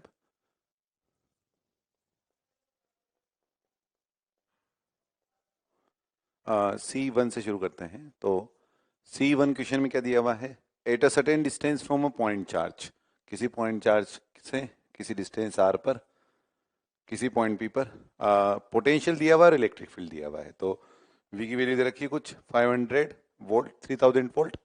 तो v की वैल्यू हो गई 3000 बराबर KQ/R और इलेक्ट्रिक फील्ड की वैल्यू दे रखी है 500 वोल्ट पर मीटर और ये कितना हो गया KQ/R²। तो दो इक्वेशन है अपने पास और दो ही वेरिएबल हैं Q और R। तो हमसे इसमें R की वैल्यू पूछी तो R की वैल्यू बता सकते हैं अपन। ये है C1। इसके बाद C2 क्वेश्चन में क्या दिया हुआ है, C2 क्वेश्चन में चार चार्ज हैं, 2 प्लस Q हैं और 2 माइनस Q हैं और स्क्वायर के कॉर्नर पे रखे हुए हैं और हमें पूछा है कि पोटेंशियल जीरो कहाँ पर होगा। तो इसमें पोटेंशियल जीरो बताना है अगर अपने को C2 वाले सवाल में, तो सिमेट्रिकल डिस्टेंस देख लें प्लस Q और माइनस Q से। तो ये प्लस Q है और ये माइनस Q है, तो इसे सेम डिस्टेंस वाले पॉइंट, और ये प्लस Q है माइनस Q है, इसे सेम डिस्टेंस वाले पॉइंट इस लाइन पे लाई कर रहे होंगे जो दोनों से इक्वल इक्वल सेपरेशन पर होगा। यानी अगर साइड इसकी A है तो A/2 सेपरेशन पर इन सभी पॉइंट का पोटेंशियल जीरो आ जाएगा। क्यों आ जाएगा जीरो इन सब पॉइंट का, क्योंकि Q से जितनी डिस्टेंस है उतनी माइनस Q से, फिर इस Q से इसकी जितनी डिस्टेंस है उतनी माइनस Q से, तो यानी इस पॉइंट का पोटेंशियल जीरो, ऐसे इसका वैसे इसका। तो हमें क्वेश्चन में कुछ पॉइंट सिलेक्ट करके दिए हुए हैं जैसे A B C। तो पूछा है किन किन पॉइंट का पोटेंशियल जीरो होगा, तो जो सब इस लाइन पे लाई कर रहे होंगे उन सभी का पोटेंशियल जीरो हो जाएगा। यह है C2 क्वेश्चन। इसके बाद नेक्स्ट C3 में हमें बोला है two equal positive charge are kept at point A and B। तो हमें इलेक्ट्रिक फील्ड बताना है जब हम A से B की तरफ मूव कर रहे हैं। तो C3 क्वेश्चन में दो पॉइंट चार्ज ले लिए अपन ने Q और Q, और हमें पोटेंशियल का जैसे ग्राफ बनाया अगर अपन इसका, तो पोटेंशियल ग्राफ किस तरह से बन रहा होगा, एक चार्ज Q यहाँ रखा है, एक चार्ज Q यहाँ रखा है। इंडिविजुअल चार्ज Q का पोटेंशियल का ग्राफ की बात करें अगर अपन, तो ये एक चार्ज यहाँ पर है तो इसके कारण पोटेंशियल ग्राफ ऐसा बन जाएगा, और एक और चार्ज यहाँ रखा हुआ है मान लो ऐसे, और इसके कारण ग्राफ की बात करें तो ऐसा बन जाएगा। और इन दोनों को क्लब करें, कंबाइन करें, तो दोनों का मिलाकर कैसा पोटेंशियल हो जाएगा, इसके एकदम पास में r → 0 पर वैल्यू इनफाइनाइट, और फिर पोटेंशियल की वैल्यू कम होती जाएगी, और अगेन इसके r → 0 पर वैल्यू इनफाइनाइट और इधर से कम होती जाएगी, तो दोनों का मिलाकर के जो टोटल पोटेंशियल हो गया वो इस तरह से। तो इसकी पोजीशन को A बोला हुआ है, इसकी पोजीशन को B बोला हुआ है। तो हमसे पूछा है कि जैसे जैसे हम A से B की तरफ जा रहे हैं तो क्या होगा, तो पोटेंशियल पहले डिक्रीज हुआ और फिर इंक्रीज हो गया। अभी तो ये दोनों प्लस Q थे, अब मान लो एक प्लस Q और एक माइनस Q होता, तो माइनस Q होने की स्थिति में ये वाला जो ग्राफ है वो इधर नीचे की तरफ आ रहा होता, और नीचे की तरफ आता तो फिर दोनों जुड़ करके और नेट बीच में जो वैल्यू है वो जीरो बन जाती। तो ये तो C3 था। C3 का एक और पार्ट अपनी तरफ से अपन बनाना चाहें कि अगर ये एक प्लस Q होता और एक माइनस Q होता तो किस तरह से वैल्यू आती, तो बिल्कुल बीच में तो वैल्यू जीरो जाती, यहाँ पर वैल्यू इन्फाइनाइट और इधर की तरफ वैल्यू जो बनती वो माइनस इन्फाइनाइट। तो इनका मिलाकर के जो वैल्यू बनता वो किस तरह से आ रहा होता, ऊपर प्लस Q और नीचे माइनस Q और बीचों बीच में वैल्यू जीरो, और इधर से इधर जाने के दौरान पहले इधर प्लस में वैल्यू और इधर माइनस में वैल्यू। तो ये C3 पार्ट तो केवल इतना था, ये अलग से प्लस Q और माइनस Q दिया हुआ है। तो C3 में पूछा था A से B पर जाने पर potential first decreases and then increases. ये है C3। इसके बाद C4 क्वेश्चन में क्या दिया हुआ है अपने को, a semi circular ring of radius 0.5 metre is uniformly charge with total charge. तो हमसे पूछा है electric potential at the centre of this ring. तो C4 में हमें पोटेंशियल बताना है रिंग के सेंटर पे, तो KQ/R में वैल्यू डाल देंगे, Q गिवन है R गिवन है, तो इससे अपने को पोटेंशियल की वैल्यू पता लग जाएगी। ये है C4। इसके बाद C5 क्वेश्चन में क्या दिया हुआ है हमें, C5 क्वेश्चन में when a charge 3 coulomb is placed in uniform electric field it experience a force of 3000 Newton. तो फोर्स जो एक्सपीरियंस कर रहा है वो दिया हुआ है, तो इससे अपन इलेक्ट्रिक फील्ड की वैल्यू बता सकते हैं, F बराबर Q इंटू ई। तो एफ की वैल्यू कितनी 3000 न्यूटन और क्यू की वैल्यू कितनी है 3 कूलम और ई की वैल्यू पता लगानी है अपने को। तो यहाँ से ई बराबर कितना हो गया 1000 न्यूटन पर कूलम। फिर इसके बाद क्या बोला हुआ है अपन से कि the potential difference between 2 point separated by a distance 1 centimetre along the field. तो पोटेंशियल डिफरेंस की वैल्यू पूछी है। अब इलेक्ट्रिक फील्ड यूनिफॉर्म है। अब अगर इलेक्ट्रिक फील्ड यूनिफॉर्म हो तो क्या फॉर्मूला यूज कर सकते हैं अपन, ई बराबर डेल्टा वी बाई डी या डेल्टा वी का मैग्नीट्यूड बराबर ई इंटू डी। तो ई हो गया 1000 और डी की जो वैल्यू है वो कितना 1 सेंटीमीटर। तो 1 सेंटीमीटर नहीं 1 इंटू 10 की पावर -2, तो ये हो गया अपने पास कितना 10 वोल्ट। तो मैग्नीट्यूड जो है वो आ गया कितना 10 वोल्ट। ये है C5। इसके बाद C6 क्वेश्चन में क्या पूछा है अपन से,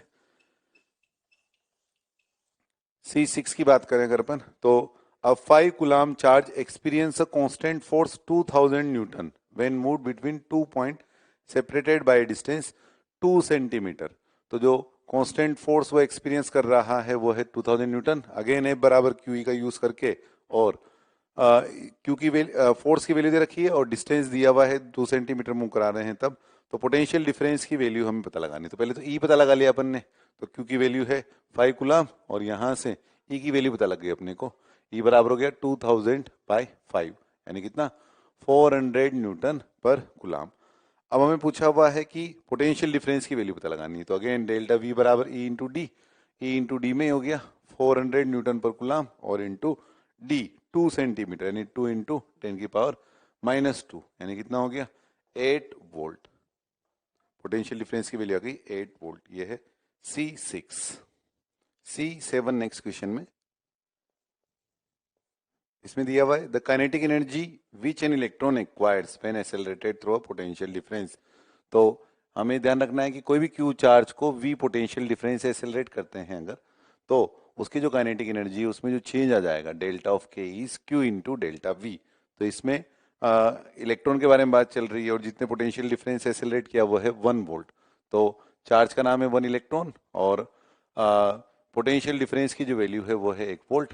तो इसका मतलब काइनेटिक एनर्जी कितने से बन गई, ई को साथ में लिख दिया वोल्ट के, तो हो गया 1 electron volt.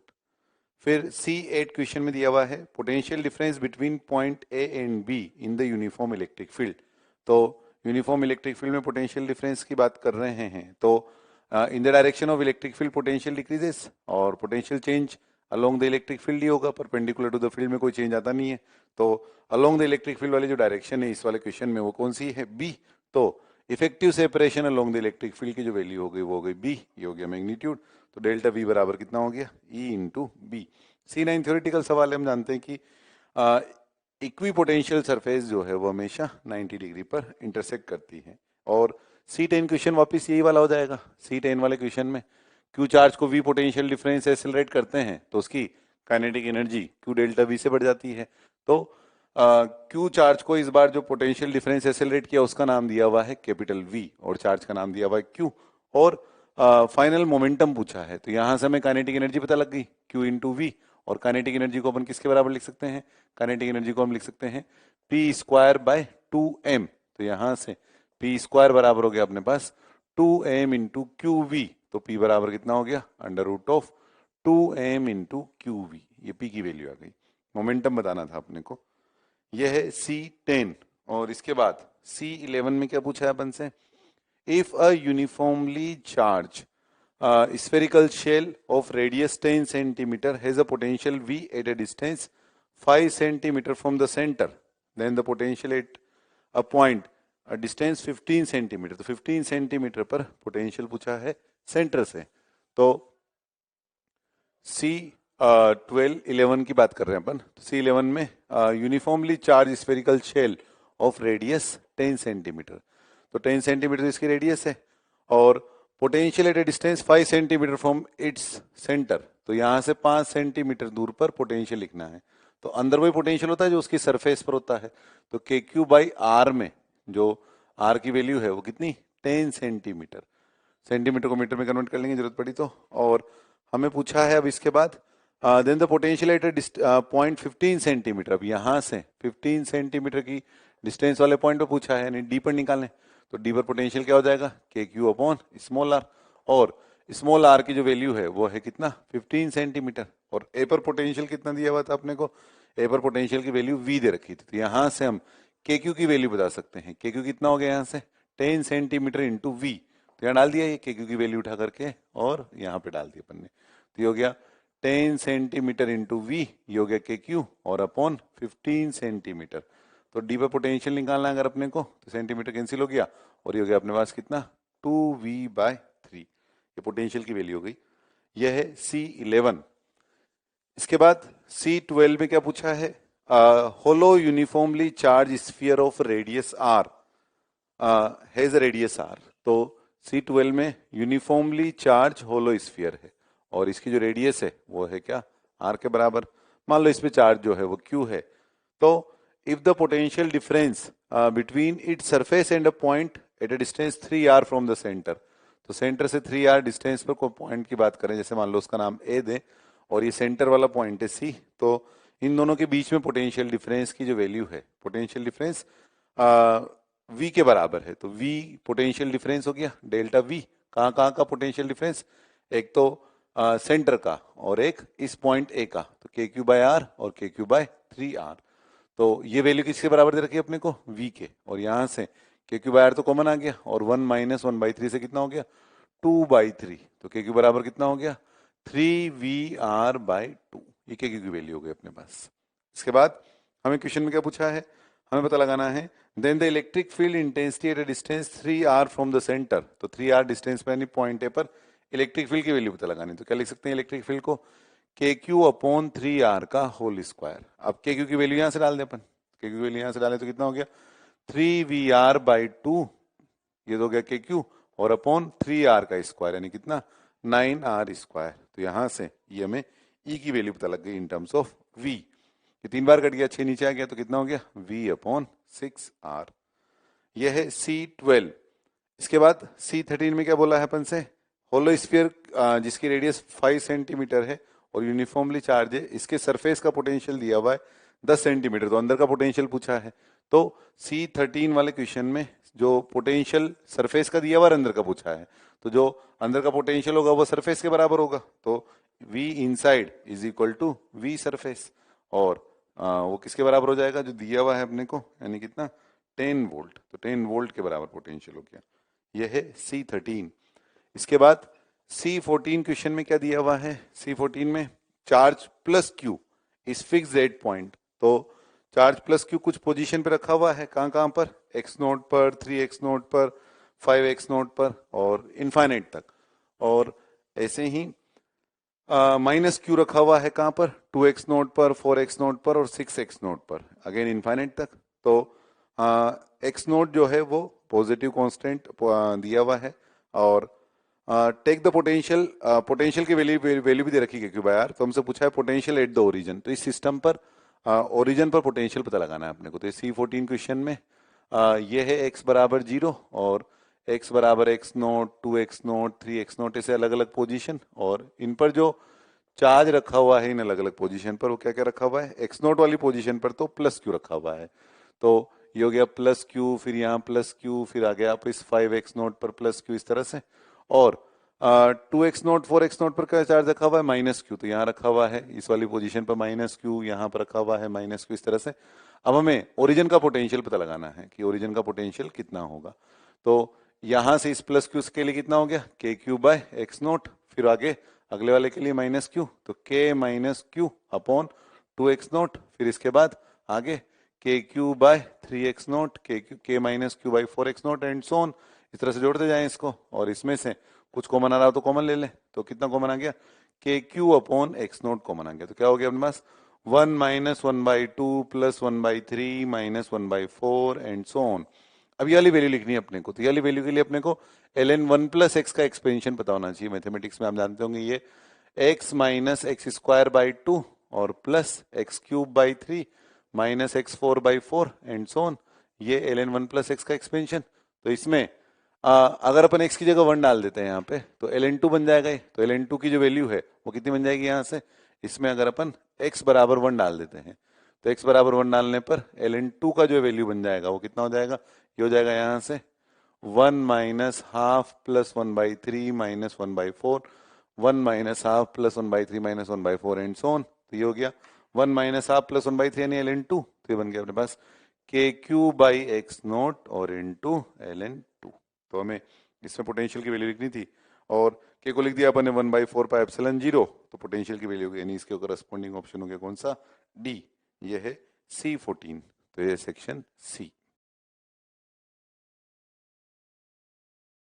Electrostatic potential energy हमने पॉइंट चार्ज सिस्टम के लिए देखी, 2 पॉइंट चार्ज या 3 पॉइंट चार्ज या स्क्वायर कॉर्नर पर 4 पॉइंट चार्ज, और किस तरह से लिखा कि इनफाइनाइट से उन चार्ज को उस पोजीशन तक लाने में एक्सटर्नल एजेंट द्वारा स्लोली कितना वर्क डन किया गया। और लिखने का तरीका क्या था, sum of all the interaction potential energy such that no term get repeated, या फिर सिस्टम सिमेट्रिकल हो तो फिर n/2 u1। वो पॉइंट चार्ज सिस्टम के लिए था। अब कंटिन्यूस चार्ज सिस्टम के लिए क्या है, अपने कोर्स में दो चीजें हैं कंटिन्यूस चार्ज सिस्टम के लिए, एक यूनिफॉर्मली चार्ज होलो स्फीयर और एक यूनिफॉर्मली चार्ज सॉलिड स्फीयर। इन दो के लिए हमें इलेक्ट्रोस्टैटिक पोटेंशियल एनर्जी लिखनी है। तो कंटिन्यूस चार्ज सिस्टम में पहला हम लिखने जा रहे हैं यूनिफॉर्मली चार्ज होलो स्फीयर के लिए। तो इसके डेरिवेशन को देखना चाहें अगर अपन, तो जैसे मान लो कि सबसे पहले अपन एक स्फीयर ले आए जो होलो स्फीयर है, और जैसे प्लास्टिक की बॉल है एक, उसको ले आए और अब हम इसको चार्ज कर रहे हैं dq करके, इनफाइनाइट से dq चार्ज लेकर के आए और इस पूरी सरफेस पर हमने उसे यूनिफॉर्मली डिस्ट्रीब्यूट कर दिया। फिर अगला dq चार्ज लेकर के आए, तो अब जब अगला dq लेकर के आए तो पहला जो dq प्रेजेंट है यहाँ पर उसके अगेंस्ट वर्क डन करना पड़ेगा। फिर तीसरा dq लेकर के आए तो पहले से जो दो dq प्रेजेंट है उनके अगेंस्ट वर्क डन करना पड़ेगा। तो ऐसे करते करते हम टोटल मिला करके मान लो dq करके कुछ q चार्ज इस पर ले आए अब तक। अब कुछ q चार्ज लेकर के आए और फर्दर dq चार्ज जब हम लेकर के आ रहे हैं तो हमें कितना वर्क डन इस पर करना पड़ेगा ये देखना चाहते हैं। तो वर्क डन की वैल्यू लिखनी है अगर अपने को, work done by external agent, तो कैसे लिखेंगे, वो लिखेंगे dq और into q into VP minus V infinite लिखते थे, तो q का नाम क्या हो गया यहाँ पर dq, और vp माइनस वी इनफाइनाइट, ये चार्ज हमने जहां ला करके रखा है वो है इसकी सरफेस। और हर बार dq जब हम ला के रख रहे हैं तो इस बात का ध्यान रख रहे हैं कि हम उस dq को इस तरह से डिस्ट्रीब्यूट करेंगे ताकि इस होलो स्फीयर पर चार्ज हमेशा यूनिफॉर्मली डिस्ट्रीब्यूटेड रहे। तो टोटल वर्क डन जो है वो कितना हो जाएगा, पहले dw लिखना चाहें अगर अपन, तो dw बराबर कितना हो जाएगा dq into VP minus V infinite में dq तो चार्ज और vp यहाँ पे पोटेंशियल सरफेस पर, वो कितना बनेगा KQ/R, और इनफाइनाइट का पोटेंशियल कितना, 0। इन सबको जोड़ दें तो टोटल मिलाकर पोटेंशियल एनर्जी पता लग जाएगी। तो सारे dw का समेशन यानी KQ/dQ/R का समेशन, इन सबको जोड़े अपन, इसमें से K/R बाहर आ गया और Q की लिमिट डाल दी 0 से लेकर के Q तक, तो इससे हमें U की वैल्यू पता लग जाएगी। तो कितना बन गया यहाँ से इंटीग्रेशन करने के बाद K/R बाहर आ गया, Q²/2, तो बन गया KQ²/2R। तो जो पोटेंशियल एनर्जी आई इसकी वैल्यू आ गई KQ²/2R। 1/2 को 0.5 बोल सकते हैं, तो बन गया अपने पास 0.5 KQ²/R, 0.5 KQ²/R। ये क्या निकाली अपन ने, इलेक्ट्रोस्टैटिक पोटेंशियल एनर्जी। किसके लिए निकाली है ये अपन ने electrostatic potential energy, uniformly charge hollow sphere के लिए KQ²/2R।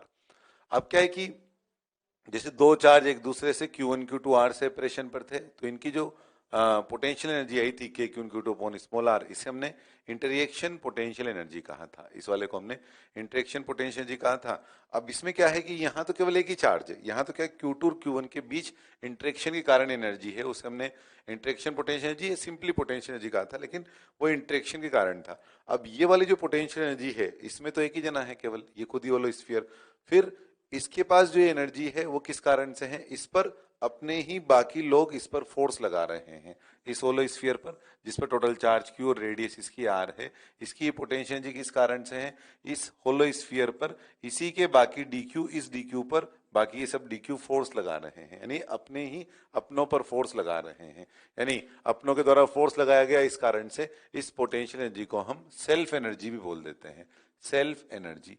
तो सेल्फ एनर्जी की value hollow sphere continuous charge system के लिए अपने टर्म डिफाइन किया है सेल्फ एनर्जी, क्योंकि अकेला है, खुद ही के चार्ज के कारण फोर्स लग रहा है, इस कारण से जो पोटेंशियल एनर्जी आई है यहाँ पर इसे हमने क्या बोल दिया, सेल्फ एनर्जी। तो ध्यान रखेंगे होलो स्फीयर के लिए सेल्फ एनर्जी की वैल्यू क्या, 0.5 KQ² upon R, KQ² upon 2R।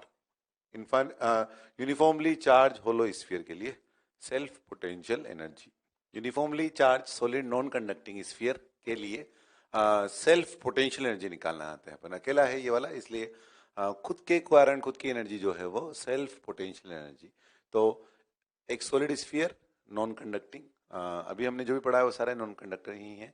तो नॉन कंडक्टिंग सॉलिड स्फीयर जिसकी रेडियस आर है के लिए सेल्फ पोटेंशियल एनर्जी की वैल्यू हमें निकालनी है। तो जैसे डिराइव करने के लिए डेरिवेशन में से कुछ खास काम नहीं आता, फाइनल आंसर ही ज़्यादा जरूरी है इसके लिए।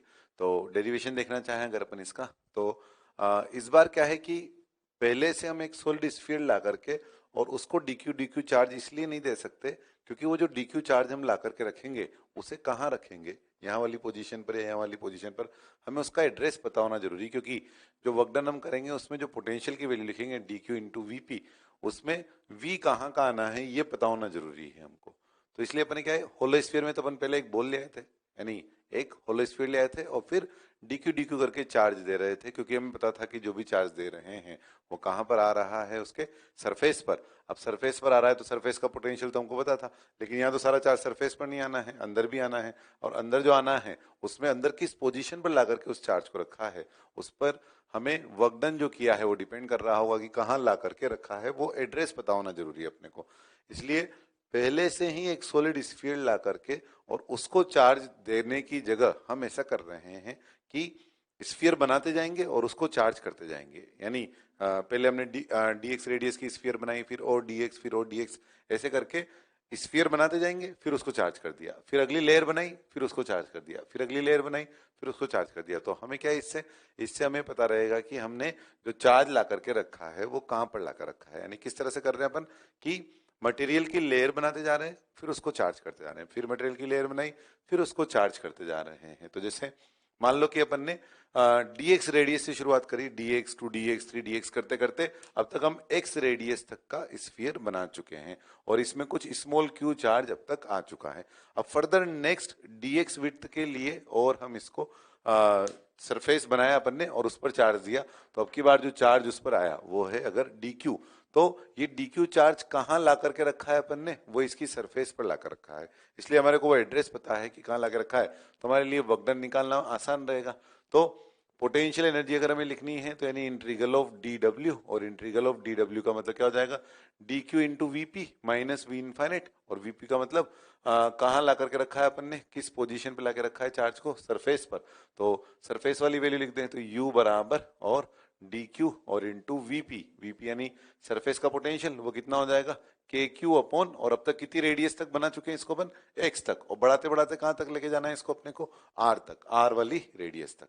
तो ये लिख दिया अपन ने वीपी की वैल्यू, डी क्यू, अब क्यू और डी क्यू की वैल्यू लिख दें। क्यू कितना बनेगा इसका चार्ज, क्यू बराबर रो, अगर इसकी चार्ज डेंसिटी है, जैसे अगर रो इसकी चार्ज डेंसिटी, तो रो को कैसे लिख सकते हैं अपन, q upon 4/3 pi are cube.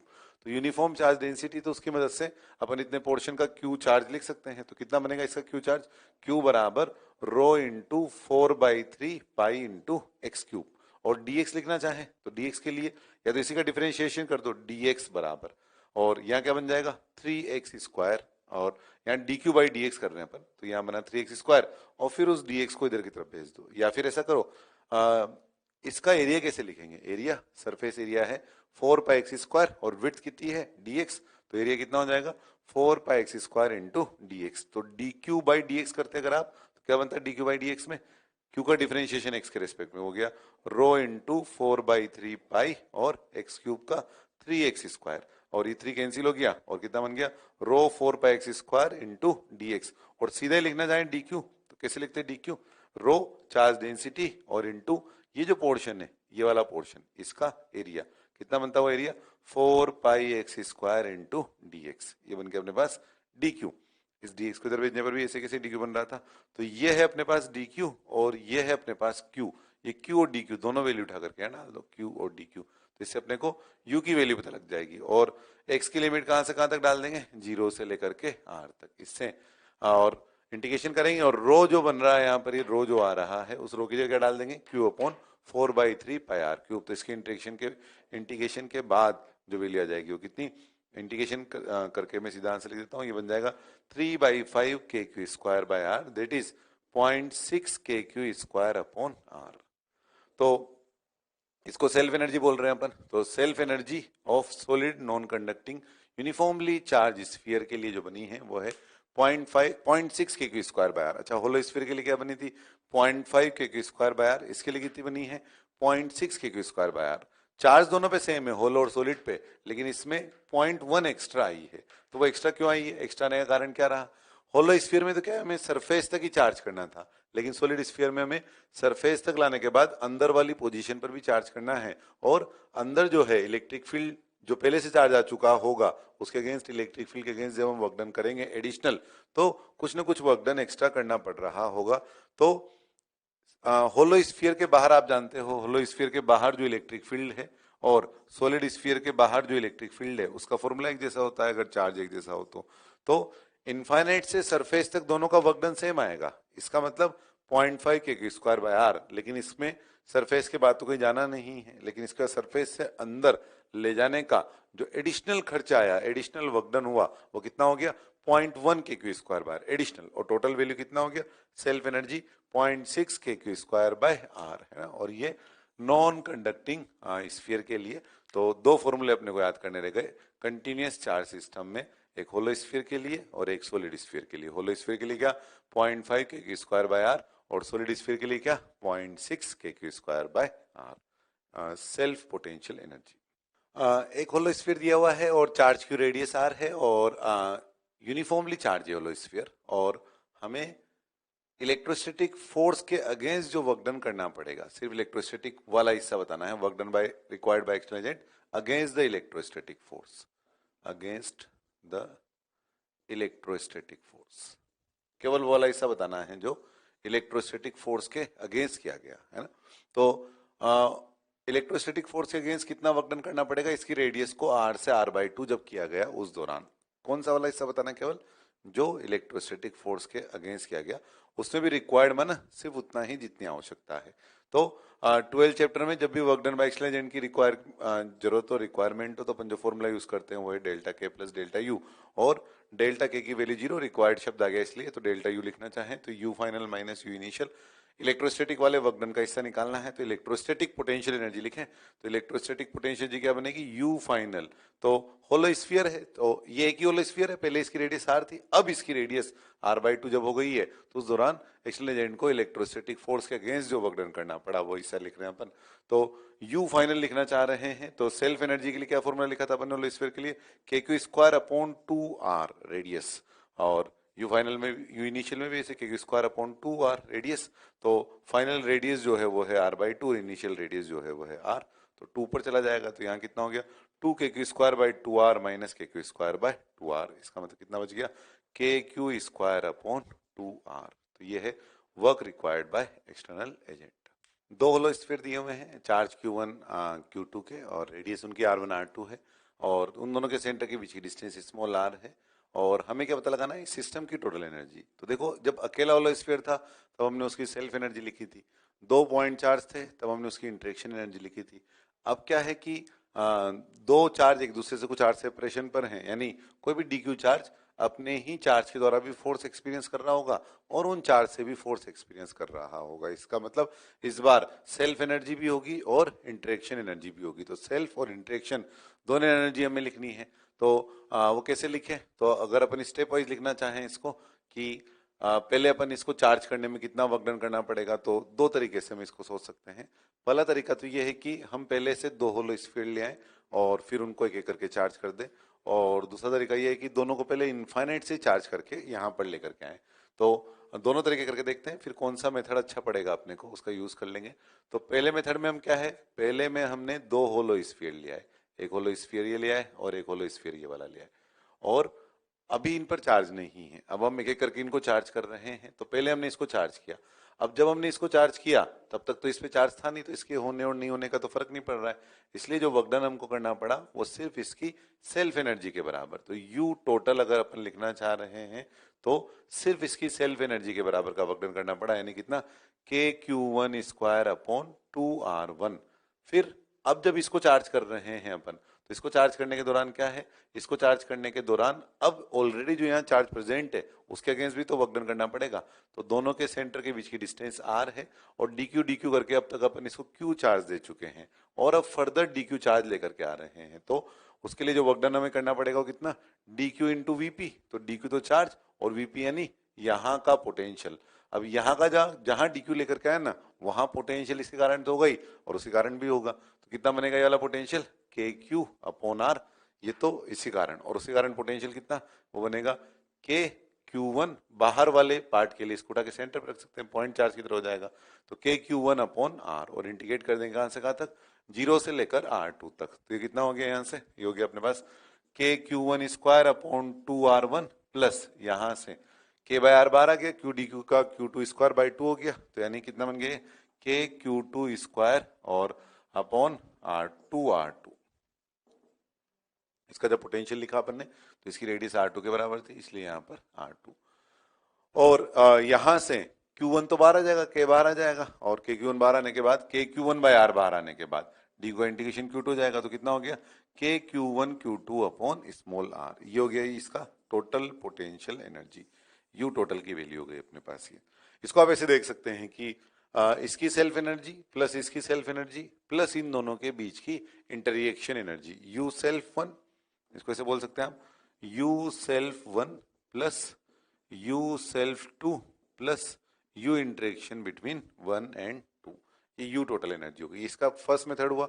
इसी को यूज एक और तरीके से कर सकते हैं अपन, हमें इसकी टोटल एनर्जी निकालनी सिस्टम की। तो टोटल एनर्जी निकालने के लिए अपन क्या करें कि पहले दोनों स्फीयर को इनफाइनाइट पर रहने दो, ये भी इनफाइनाइट पर है और ये भी इधर की तरफ इनफाइनाइट पर है और इसको वहीं चार्ज कर लो इनफाइनाइट पर। तो इसको जब अपन ने वहीं चार्ज किया इनफाइनाइट पर तो कितना वर्क डन करना पड़ेगा, इसकी सेल्फ एनर्जी के बराबर यानी कितना के Q one square upon 2R1 और ये दूसरा भी उधर की तरफ इनफाइनाइट पर है। अब ये उधर इनफाइनाइट पर है तो उसके कारण तो इस पर कोई फोर्स लगेगा ही नहीं। तो इस कारण से जो एनर्जी जो वर्क डन लगा वो कितना के Q to square by 2R2। अब इनफाइनाइट से करके लेकर के आते हैं इसको अपन। तो इनफाइनाइट से जब पहले को लेकर के आए तो कितना वर्क डन करना पड़ा 0 और इनफाइनाइट से जब दूसरे को लेकर के आए तो कितना वर्क डन करना पड़ा, तो Q2 तो चार्ज जो लेकर के आए हैं और Q1 के कारण पोटेंशियल क्या बनेगा के Q1 अपॉन स्मॉल r। तो कितना बन गया के Q1 Q2 बाय r। तो ये ज्यादा आसान तरीका है, सेकंड वाला मेथड पड़ा। तो इसे हमने क्या किया, दोनों को पहले इनफाइनाइट पे रखा वहीं चार्ज करके लाए, एक एक करके लाए, पहले कोई सा भी एक ले आए उसको लाने में वर्क डन 0 और दूसरे को ले आए। तो इस तरह से हमने इसकी टोटल पोटेंशियल एनर्जी लिखी। दो कॉन्सेंट्रिक होल स्फीयर दिए हुए हैं और चार्ज Q1 Q2 इन पर है, रेडियस इनकी R1 R2 है और हमें सिस्टम की टोटल पोटेंशियल एनर्जी निकालनी है। जैसा पिछले एग्जांपल में निकाला वैसे के वैसे ही अब क्या करना आसान रहा था हमारे लिए कि पहले सबको इनफाइनाइट पे रखो, एक एक करके ले आओ, तो उससे ज्यादा आसान पड़ा था हमको। तो यू टोटल अगर हमको लिखना है तो पहले ये भी इनफाइनाइट पर है, ये वाला भी इनफाइनाइट पर है, तो पहले उसको इनफाइनाइट पर उधर की तरफ चार्ज कर लिया तो कितना वर्क डन करना पड़ा के Q1 स्क्वायर अपॉन 2R1 और इसको उधर इनफाइनाइट पे चार्ज कर लिया बाहर वाले को। तो ये कितना हो गया के Q2 स्क्वायर अपॉन 2R2 इनकी सेल्फ एनर्जी के बराबर। अब इनफाइनाइट से पहले को लेकर के आए, किसको, किसी को भी लिया, उससे फर्क नहीं पड़ता कि पहले इसको लाए कि इसको लाए। मान लो आप पहले Q1 वाले को ले आए तो पहले Q1 वाले को ले आए तो कितना वर्क डन करना पड़ा 0 और फिर Q2 वाले को ले आए तो Q2 को लाने में कितना वर्क डन करना पड़ा, तो Q2 तो चार्ज और यहाँ Q1 के कारण पोटेंशियल, Q1 के कारण Q2 पर पोटेंशियल कितना आएगा, तो Q2 बाहर है तो इसे उठा के सेंटर पर रख दो, सेंटर पर रख दिया तो पॉइंट चार्ज के लिए ये डिस्टेंस कितनी बनी R2। तो कितना हो गया के Q1 अपॉन R2। या कोई कहे कि नहीं मैं पहले Q2 को लाऊंगा तो Q2 को ले आऊं, तो Q2 को लाने में कितना वर्क डन, ये टर्म तो ऐसे कैसे आ जाएगी, ये टर्म भी ऐसे कैसे आ जाएगी, तो इंटरेक्शन सेल्फ एनर्जी है। अब इंटरेक्शन एनर्जी में पहले वाले को लाने में वर्क डन 0 और दूसरे वाले में अब Q2 को लाए तो 0 वर्क डन, अब Q1 को ला रहे हैं तो Q1 तो चार्ज और यहाँ Q2 के कारण पोटेंशियल। तो क्या बनेगा Q2 कारण पोटेंशियल, Q2 कारण पोटेंशियल कहाँ के लिए लिखना है, Q2 के अंदर लिखना है, होलो स्फीयर के अंदर, और अंदर वही पोटेंशियल होता है जो उसकी सरफेस पर होता है। यानी कितना बना के Q2 बाय R2। तो क्या बनी टर्म के Q1 Q2 बाय R2। आप देख सकते हैं कि टर्म वो की वही बनी। तो ये है इसकी total potential energy. Energy density की बात करें, बहुत पॉपुलर तो नहीं है यहाँ पर इस चैप्टर में, तो एनर्जी डेंसिटी यानी एनर्जी पर यूनिट वॉल्यूम और du बाई dv से इसको रिप्रेजेंट करते हैं अपन। फॉर्मूला याद रखेंगे सीधा इसका, कोर्स में डिफाइंड भी नहीं है, एक बार आया हुआ है, बस इसका डायमेंशन पूछा था। डायमेंशन में जब पूछा था उसको हम डायरेक्टली बता सकते हैं कि एनर्जी की डायमेंशन हम जानते हैं, पर यूनिट वॉल्यूम, वॉल्यूम की डायमेंशन हम जानते हैं, तो उससे हम एनर्जी डेंसिटी की डायमेंशन बता देंगे। तो अभी जो D U by D V formula याद रखना है अपने को, वो है half epsilon naught into E square, जहां ई क्या है, जिस पोजीशन पे जहां पर एनर्जी लिखना आते हैं वहां का इलेक्ट्रिक फील्ड। तो टोटल एनर्जी अगर हमें निकालनी तो कैसे निकालेंगे, डी यू बराबर half epsilon zero E square और इंटू डी वी, और इसका इंटीग्रेशन करें तो टोटल एनर्जी आ जाएगी अपने पास। तो u बराबर कितना हो गया, u बराबर integration of half epsilon zero into E square into DV, जहां पर जिस एलिमेंट की डीवी के दौरान का वॉल्यूम लिखा है अपन ने वहां का इलेक्ट्रिक फील्ड, इस तरह से हम u निकाल सकते हैं। और कभी अगर ऐसा हो कि E यूनिफॉर्म हो, E एक जैसा हो, तो अगर E यूनिफॉर्म हो, एक जैसा हो, तो फिर क्या होगा, फिर ये इंटीग्रेशन के बाहर आ जाएगा और फिर क्या बन जाएगा, u का value half epsilon zero E square और इंटू डीवी का इंटीग्रेशन क्या हो गया, डीवी का इंटीग्रेशन हो गया वॉल्यूम v। तो इस तरह से ई यूनिफॉर्म होने की स्थिति में इस तरह से एनर्जी निकाल सकते हैं। जैसे इनफाइनाइट लॉन्ग शीट है, एक नॉन कंडक्टिंग शीट, और एक बहुत छोटा सा वॉल्यूम लिखा हुआ है अपन ने यहाँ पर, बहुत छोटा सा, साइड उसकी ए है लेकिन उसका वॉल्यूम बहुत छोटा है इस डिस्टेंस के मुकाबले, है ना। तो हमें अगर इसमें एनर्जी लिखनी है तो इसके लिए हम जानते हैं इलेक्ट्रिक फील्ड यूनिफॉर्म है, और इलेक्ट्रिक फील्ड यूनिफॉर्म में sigma by two epsilon zero, cube बहुत ही छोटी साइज का लिया है अपन ने। तो टोटल एनर्जी लिखना चाहें अगर अपन यू, तो कितना बन जाएगा, हाफ एप्सिलॉन नोट और into sigma by two epsilon note, यानी इलेक्ट्रिक फील्ड ई स्क्वायर, और वॉल्यूम, वॉल्यूम कितना हो जाएगा इसका, ए क्यूब। तो ये इसमें एनर्जी की वैल्यू हो गई, क्यूब में energy due to electric field. Next question में find out total energy stored in electric field due to hollow spherical shell. तो एक होलो स्फीयर है, इसके कारण जो है एनर्जी कितनी होगी। एनर्जी स्टोर्ड के लिए भी अपने फॉर्मूला देखा, D U equal to half epsilon zero E square और इनटू डीवी, और इसे टोटली निकालना आता है अपन। तो जहां जहां इलेक्ट्रिक फील्ड होगा वहां वहां इलेक्ट्रिक फील्ड के कारण जो एनर्जी है वो होगी, जहां इलेक्ट्रिक फील्ड नहीं होगा वहां एनर्जी स्टोर्ड जो है वो जीरो होगी। तो होलो स्फीयर के अंदर इलेक्ट्रिक फील्ड कितना होता है, जीरो, तो यहाँ तो कोई एनर्जी स्टोर होगी नहीं due to electric field in the electric field, और जो बाहर है वो इलेक्ट्रिक फील्ड होता है। अब बाहर जो इलेक्ट्रिक फील्ड है सरफेस से लेकर इनफाइनाइट तक वो अलग अलग जगह अलग अलग है, इस कारण से हमें क्या है कि इंटीग्रेशन करना पड़ेगा। तो एलिमेंट कैसा लेंगे अपन, एलिमेंट वो लेंगे जिसमें सभी जगह पर ई की वैल्यू सेम ले सके। कहां पर ले सकते हैं अपन ई की वैल्यू सेम, होलो स्फीयर के लिए फॉर्मूला होता है के क्यू अपॉन आर स्क्वायर, तो सेम आर वाले पॉइंट, तो सेम आर वाले पॉइंट कहां बन जाएंगे, तो जैसे ही अपन ने एक्स पर जाकर के और डी एक्स विड्थ का एलिमेंट ले लिया इसे, तो ये एक्स पर जाकर के और डी एक्स विड्थ का एलिमेंट ले लिया इस तरह से, तो इस dx बहुत ही छोटा है, तो ये जो ये वाली पोजीशन है, ये वाली पोजीशन है, ये वाली पोजीशन है, इन सब जगह पर हम इलेक्ट्रिक फील्ड की वैल्यू को कैसा ले सकते हैं, सेम। जिस dv पर इलेक्ट्रिक फील्ड की वैल्यू को सेम ले सकते हैं वो dv लिख दिया अपन ने, तो यहाँ लिखे हाफ एप्सिलॉन नॉट और इनटू ई, इस जगह पर इस होलो स्फीयर के कारण इलेक्ट्रिक फील्ड कितना बनेगा, वो है के क्यू अपॉन एक्स स्क्वायर का होल स्क्वायर और इंटू डीवी, डीवी यानी क्या, 4 pi x square into d x, और टोटल यू निकालना है तो एक्स की लिमिट डाल दें, तो कहां से कहां तक लग जाएगी एक्स की लिमिट, सरफेस से लेकर इनफाइनाइट तक, यानी आर से लेकर के इनफाइनाइट तक, तो इसको इंटीग्रेट कर दें, इससे यू की वैल्यू आ जाएगी। तो इसे यू जो आएगा इंटीग्रेशन करने के बाद वो है के Q square by two R, यानी 0.5 के क्यू स्क्वायर बाई आर। ये तो सेल्फ एनर्जी का भी आंसर है, सेल्फ एनर्जी का आंसर। तो सेल्फ एनर्जी का आंसर को ऐसे समझ सकते हैं कि मान लो पहले इनफाइनाइट रेडियस का एक स्फीयर था, अब उसको कंप्रेस करके हम आर रेडियस तक ले आए, तो अब आर तक ले आए तो अंदर तो इलेक्ट्रिक फील्ड जीरो है और यहाँ इलेक्ट्रिक फील्ड है, तो एक्सटर्नल एजेंट को जो वर्क डन करना पड़ा होगा वो ही स्टोर हो जाएगा in terms of potential energy. तो वर्क डन बाय एक्सटर्नल बराबर डेल्टा के तो zero, delta U, U final minus U initial, U final k Q square by two R और यू इनिशियल जीरो, तो अपने आप क्या बना, k Q square by two R. Homework ये थोड़ा एक साथ ज्यादा क्योंकि पिछली क्लास में देना रह गया था, तो इलेक्ट्रोस्टैटिक्स में होमवर्क में exercise 1 part first section D E F G, part 2 D E F G, 2 part 1 7 8, 2 part 2 10 11 12 13 14, 2 part 3 6 10, 3 part 1 5 16 19 22 25 27 and 3 part 2 3 5 17 and 18। Discussion तो स्टेप में ही हो रहा है वैसे भी, ये एक साथ देकर के थोड़ा थोड़ा पार्ट होकर के, क्योंकि एक बार में वीडियो 1 ही घंटे का लोड होता है इस कारण से।